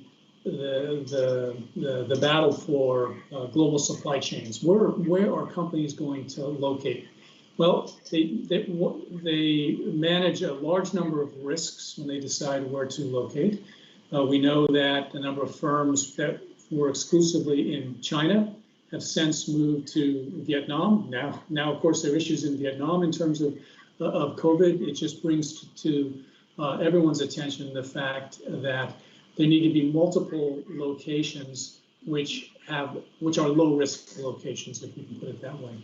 And the low-risk locations will be the ones in which policymakers were very, very nimble in deciding very quickly in how to manage COVID, how to manage not only the spread of COVID, and also to manage the public health capacity in the country. And then also going forward, whether there will be significant changes. And I would argue that there's not a country in the world that can step away from this issue. I mean, it's an obvious one for emerging markets that are struggling with their public health capacity, right? But even in Europe and the United States was ranked extremely highly in terms of its capacity of dealing with any kind of unknown virus several years ago prior to the pandemic. And look, in the U.S., they couldn't really deal with it either when the number of cases spiked. So every single country will be looking at public health as one piece of its, not only its sort of public health policy, if you will, but its economic comparative advantage as well. And those that do it well will come out ahead. Okay. Thank you, Steve. And the next question, I'm taking it to Mr. Rajendran, and perhaps Mr. Rajendran, if you could answer it along with the fact that, we know about MSME sector and the during the stimulus times, it was often said that the credit guarantee package will see to it that MSMEs will get their right share of dues and all. Then now a factoring bill has come. So in total, how do you see these things? Are they giving comfort to the bankers? Certainly, credit guarantee scheme has given comfort to the bankers. That is why when the 20% extra limit is to be given, every bank has jumped at it. There are many banks which have taken even my share of it, even my own client, whom I have to give. There are larger banks given at a lower rate and taken it because there is a government guarantee and capital allocation required is very true. Less. But on the other hand, anything where the government interferes in India, that becomes an entitlement, right? So the people claim it as an entitlement, and they also think that there is no need to repay it. And really, the defaults are going to be little larger than what we anticipate in this case, particularly on the MSME and SME segment. Okay. The larger industries, probably the demand comes back, they will be in a position to service as per the extended terms. The SME and the MSME, the failure rate normally is also very high. If that happens, then we have a large enough fund to pay the banks, whether we have created that kind of a credit guarantee corporation where we have so much of funds to meet the liabilities. If you look at it, no. Even the earlier one where we have taken the other schemes, we have the credit guarantee scheme, but the money available is very limited. As a banker with more than 4.5 decades of experience, I don't think either the DICGCA corporation or any of the credit corporation has given that kind of money to the banks when the loans have failed. Okay. So this is the comfort at the time of lending, not at the time of default. Okay. Maybe capital adequacy is not required. I don't expect that kind of claims are being settled by this corporation in the long run. It's not possible. Okay. Yeah. Thank you, sir. Thank you. And Mr. Vijay Kumar, if you want to add on anything from the... There's a credit guarantee announced by the government came as a part of this Atmanirbhar package. And it was a timely intervention by the government. But the problem with this packages is that once you announce a government guarantee, even if the ability to pay is there, the willingness to pay will not be there. And therefore, it can lead to mounting NPAs. That's an area of concern. True. Thank you. Thank you. And since, I may have to leave after 10-15 minutes, Mr. Rajendran, I'll flag a few more questions to Mr. Rajendran, and then let's see how we can take it forward. Sir, coming back to you, we all know that the way digitalization is driving and changing end-to-end customer journeys in an industry like banking. There is the way fintechs have come into the scene, whether it is from KYC profiling on the one side, or to entire, credit value system or credit engines and so on. They have disrupted almost all segments of where banks are present now. And as this, adage goes, banking is important, banks are not important. Right. So, that's the kind of disruption that is going on. How do you see this, especially, it is going to affect all of us unless you collaborate with many of these entities is becoming very clear, especially for whether you're big or small. How have you taken it, sir, in your bank? Long back, Bill Gates said that if you give me the payment business to us, you'll make banking a history, he said. The payment business is given to the tech companies today. It's all cell companies today which are managing the maximum payment. It is Google and Bill Pay or the maximum payments are being routed to. The entire banking structure, payment system is one of the major part of the banking system. Where a large amount of float funds were lying with the banks. Now the entire float funds have moved out and it is lying with these banks. Of course, the back end, definitely there are banks. They are not supposed to hold the public money with them. So banks are there still. But still the payment business has completely moved out of banks and it has become much more efficient. But I was managing the collection and payment services for Corporation Bank. Somewhere in 93, 94, when we introduced, by a check which we sent from Bangalore to northeastern part of the country, will normally take 45 days to realize. Okay. We were having a business out of it, caps, isn't it? When we signed an agreement with the Wipro, we were the cash management providers, that we will make the payment within 6 days. It's an achievement. Okay. We were quite happy about it. In fact, 50% of the corporation money income came from the cash management businesses because we guaranteed the payment on a particular date. And the local clearing, if you are able to give on the credit on the third day, it itself is an achievement. Today, your RTGS and NEFT is working 24/7 for 365 days.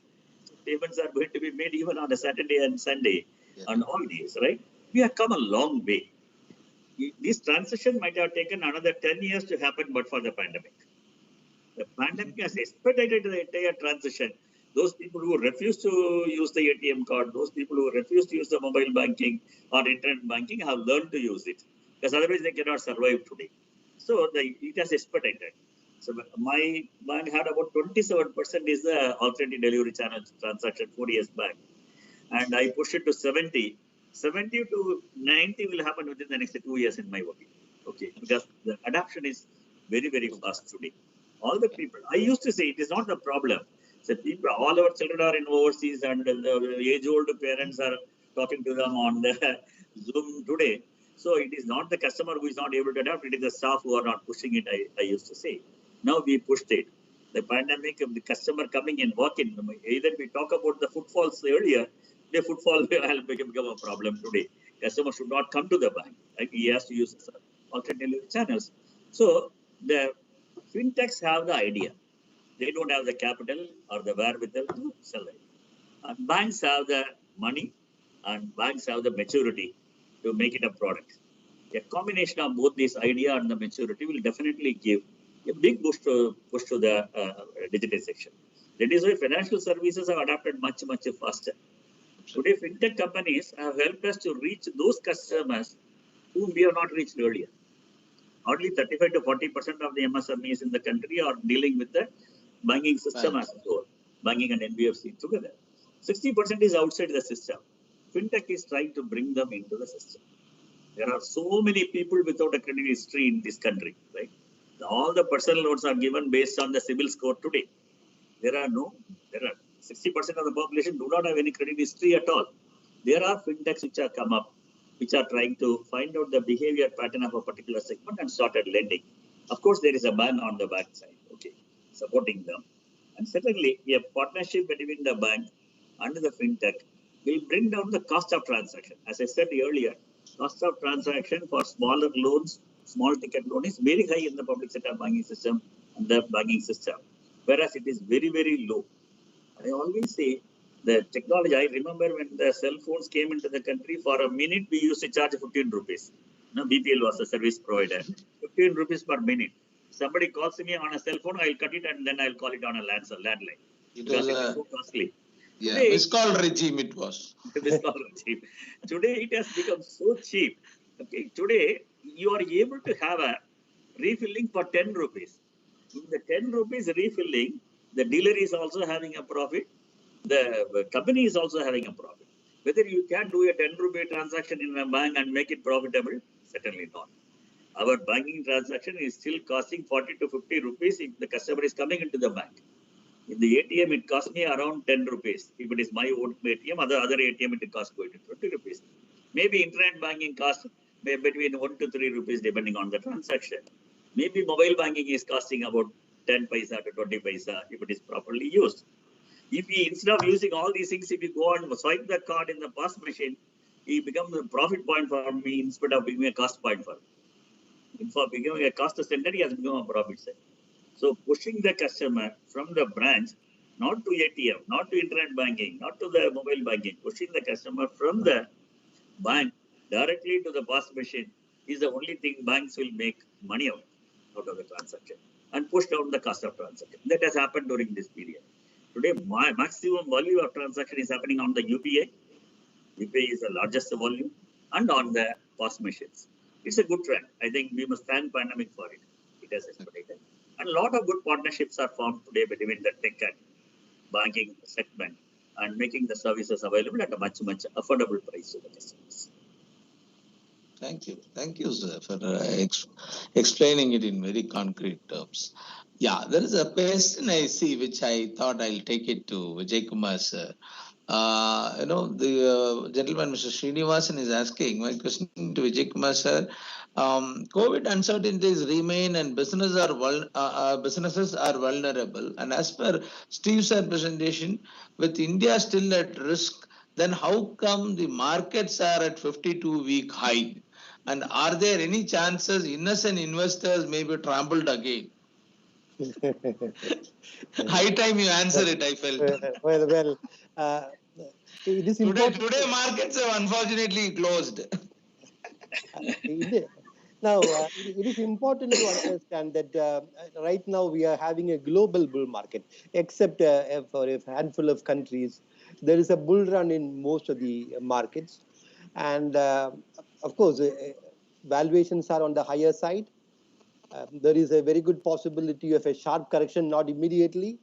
This is a very strange kind of market where even the bears are fully invested because there are no signals of a sharp correction right now. It will come perhaps next year, but certainly not now. Of course, the economy is at risk, partly at risk, but the economy is recovering. But a very important point that we have to understand is that the corporate sector is doing well, right? Last year, our GDP contracted by 7.3%, but corporate profits expanded by 14%. We referred to this point earlier. The corporate sector is doing well. The pain is in the MSME segment, right? And the stock market represents the corporate sector. If you look at the profits of companies, even in this first quarter, the profits are very, very impressive. Because some segments have gained from the pandemic. IT, for instance, very quickly adapted to the work from home mode, and see the stock prices of Infosys, TCS, HCL Tech, Wipro, all has almost doubled during the last 1 year. And I mean, mid-cap IT companies, some of them have gone up by 300%, 400%. So these companies are doing well, but then there is a risk of a sharp correction. Retail investors should not jump to the bull bandwagon right now, because valuations are high. Whether it is in the US or in India, market valuations are high. If you go by the standard valuations of market cap to GDP, what is called the Buffett indicator, Warren Buffett believes that is the most important indicator. In the US, it is more than 200%, right? In India, market cap to GDP is 115%. The long-term average is 77.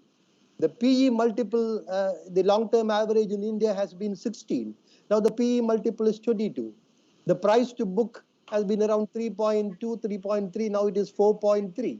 So going by all parameters of valuations, the valuations are very high, and the valuations demand a correction in the market. But then correction will not happen when we expect it to happen or we want it to happen. I'm a person who believes that a correction would make the market healthy, but then there is a lot of retail frenzy in the market now. In India, for retail investors, the so-called Robin Hood phenomenon is playing out, and the retail investors now account for 45% of the cash transaction, 45%.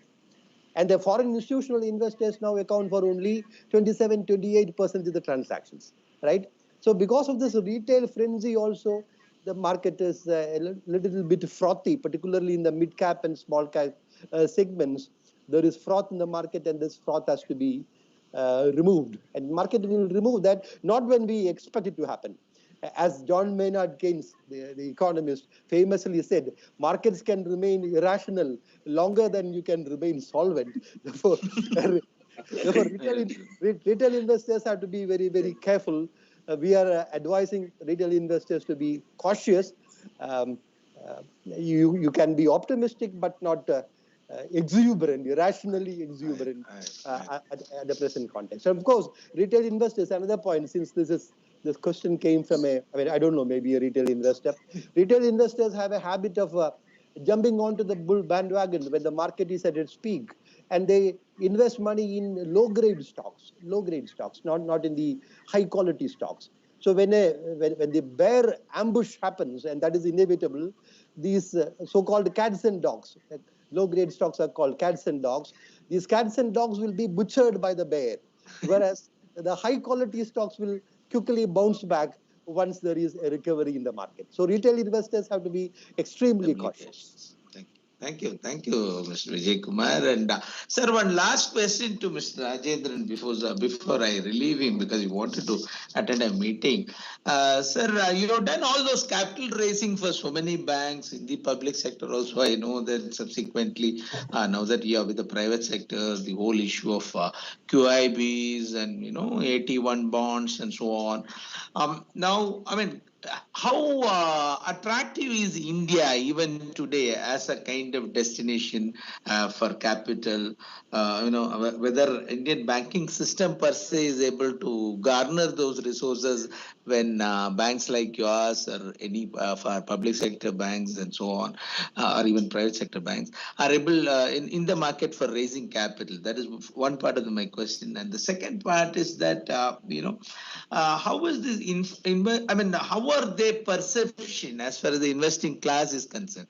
In the sweepstakes of emerging markets, where does India fit in the current Believe me, there is a huge appetite for buying stocks things, in the global especially market. when you talk about capital. Okay. There is huge appetite for buying stocks in the market. Of course, raising funds for the previous banks was much easier. Okay. And probably only after the initial issue in the corporation bank, which I handled, then it is only writing a letter to the finance ministry asking for capital, right? That is how the public sector banks raise. Nothing more. Okay. So it's only your rapport with the DFS which decides your quantum which gets it. The public sector, by the private sector bank, it is not that easy. Okay, you have to convince the investors. Lot of road shows. I was not willing to go for a public issue in this bank when I came in, because I don't have a saleable story at that point of time. 5 years of a loss-making history and high NPAs, and all the investors who are invested during the past many decades have never made any money in this stock, and a lot of union-related issues and labor-related issues, NPA issues. So I raised from Fairfax, which has given me enough of capital. I told that I will not go to the market for 3 years at least until I turn around. But the RBI was very clear that I must get the stock listed within 6 months of the come on board. It is very, very tough target. So in fact, I was not selling my track record. I was selling a dream in the market. Okay.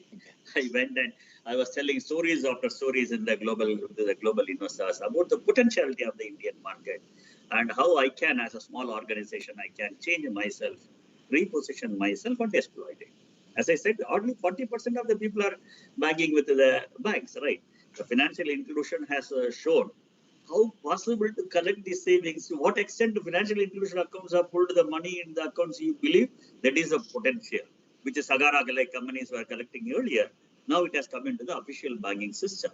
The savings of the small people is not small enough. If you are able to keep the transaction costs low, you collect the money at a much, much cheaper rate.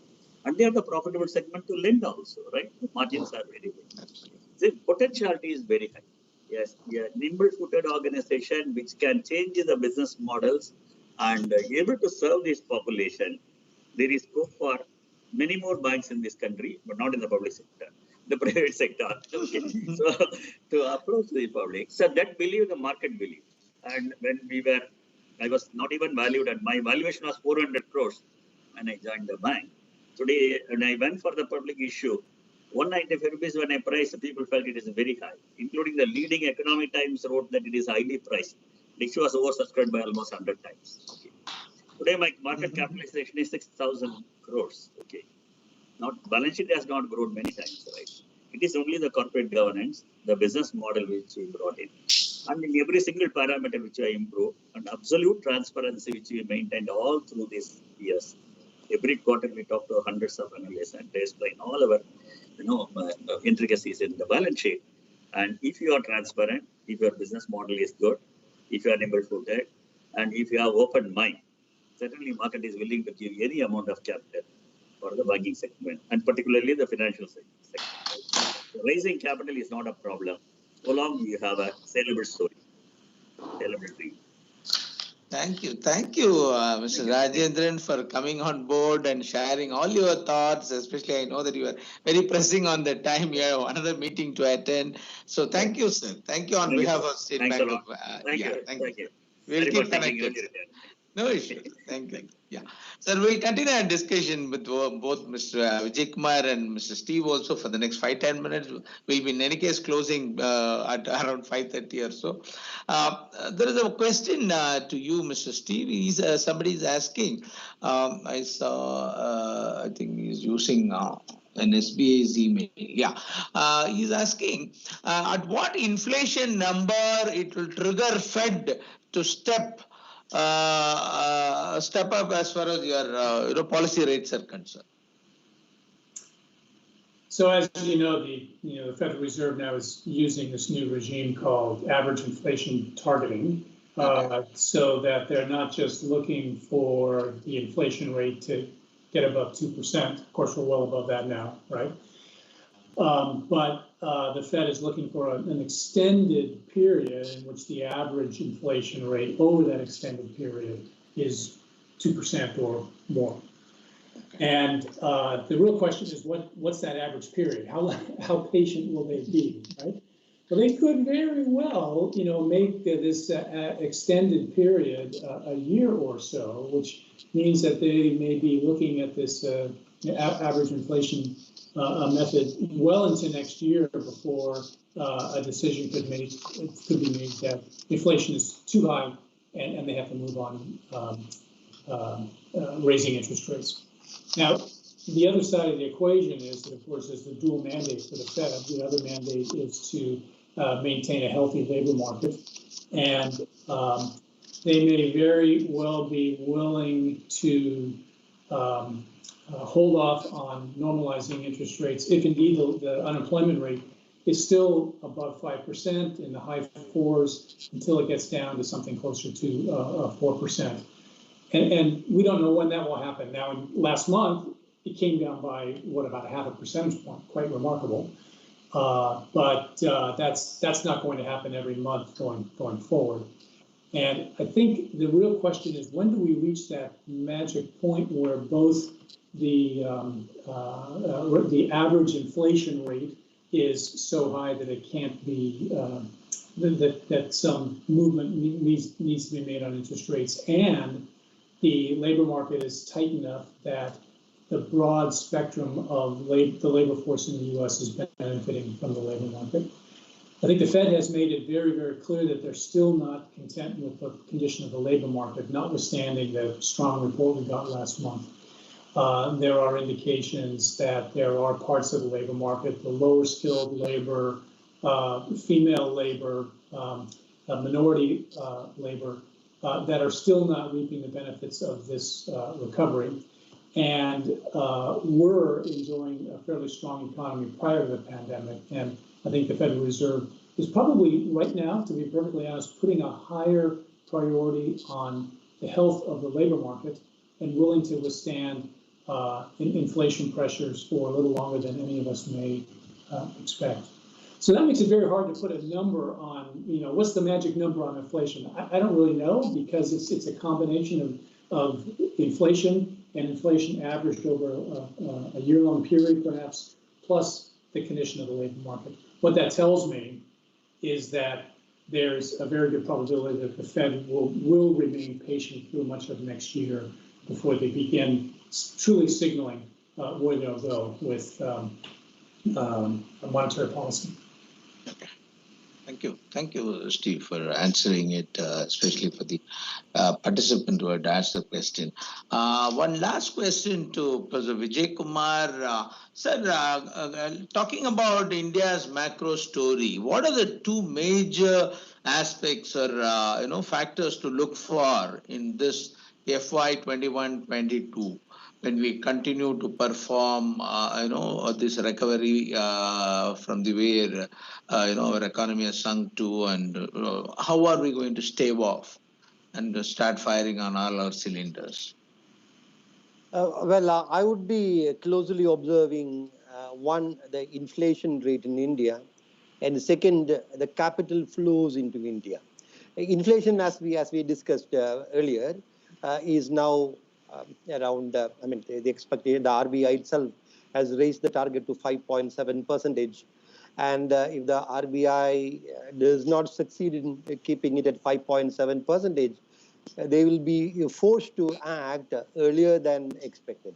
Now, the present consensus is that the RBI will start the process of normalization by early next year, by, let us say, Jan 22 or December 2021, by raising the reverse repo rate, which is now at 3.35%, to, let us say, 3.75%. That will be the beginning of the process of normalization, and the rate hike will be several months away.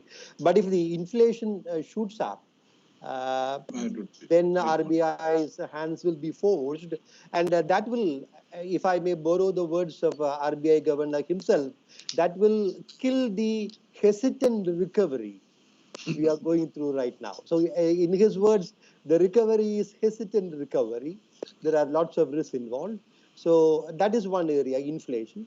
But the problem is we can't be so tolerant of inflation like the US or Japan, where the absence of inflation in Japan and absence of inflation has been the important thing. But we can't afford, because 50% of our CPI inflation is because of the food items. So it's a totally different kind of fish. The second factor is the capital flows. This point has been very lucidly and clearly explained by Steve. The market expectation is that the Fed will continue to remain very patient. But again, there are some unknown factors. Because we have many the black swan events which suddenly fall upon us. So we don't know whether there are people who believe that the Fed is behind the curve. I don't know. That Steve is a better expert on that. But then once there are signals of tapering, it is quite possible that there can be a capital flight from emerging markets. If there is a capital flight, because when the markets are highly valued, there is no doubt about that. And at high valuations, the markets are vulnerable. In July, the FPIs have been selling heavily in India, but they stopped selling and started buying because the retail is coming back. Will sustain the story. Yes. How long it will sustain, we do not know. So if there is indications of tapering earlier than expected, there can be capital outflows because the valuations are high. FPIs are sitting on very good profits, so they can sell. And if they sell, well, even now, the retail, even though retail account for 45% of the cash market transactions, they hold only 8% of the total equities in India, whereas the foreign portfolio investors hold 27 to 28%. So if they start selling big, well, the story will turn out to be different.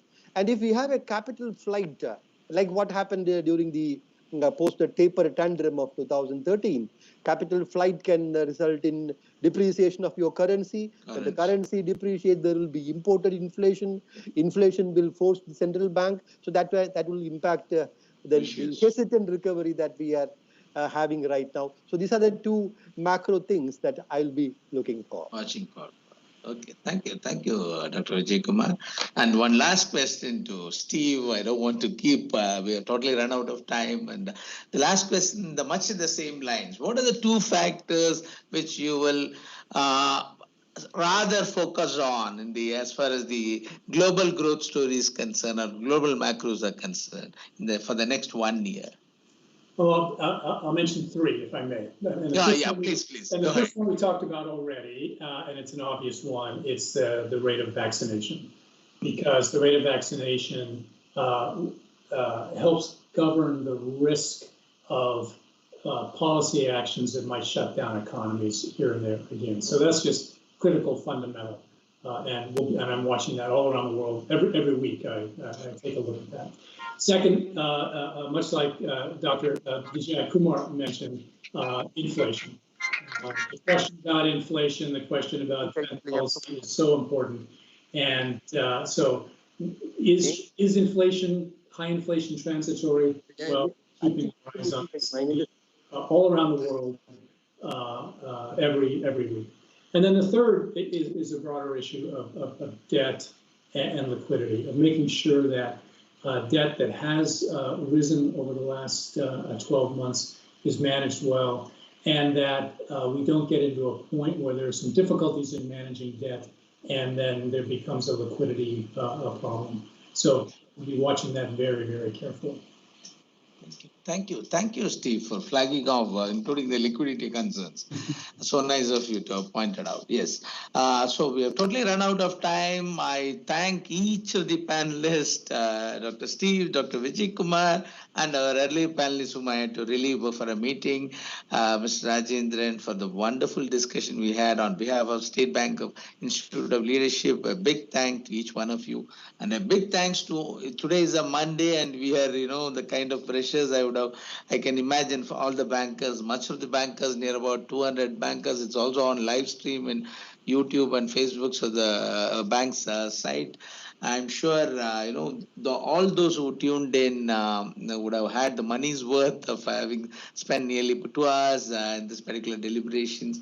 So thank to each one of the participants who could tune in today and listen to the experts, listen to the distinguished panelists. Most of the questions which I happened to get during the registration, I could flag it off to you.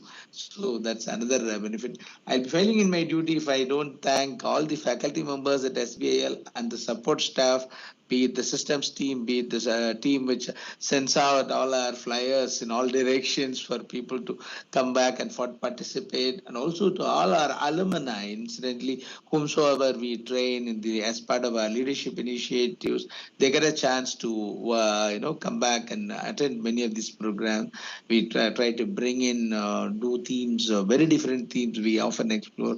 Dr. Steve knows about it, so our invitation is always there to Mr. Steve. The moment we bring back the normalcy, please visit us to our institute. We will have wonderful. We can offer wonderful programs, and you can also see around Calcutta. And Dr. Vijay Kumar had already incidentally visited. Once I remember, we had engaged him to even train a few bankers from Bangladesh and so on. So, so much thanks to each one of the participants. Thanks to our director and also to the compeer of today's event, Mr. Somshekhar, and all the participants. Thank you one and all, and wishing you all the best in the years to come, the days to come. Thank you. Thank you so much, sir. Thank you. Thank you. Thank you. And yeah, thank you. And all the participants, please, you can leave your feedback in the chat box. We'll be gently keeping a track of it. If you have any specific themes to ideate upon to do many of these kind of events, please do flag those things as well in the chat box. We generally have our team generally keeps track of that. It is not that some teams we do this kind of programs. It's very vital themes that we generally bring on board and then deliberate it. Thank you one and all. Thank you.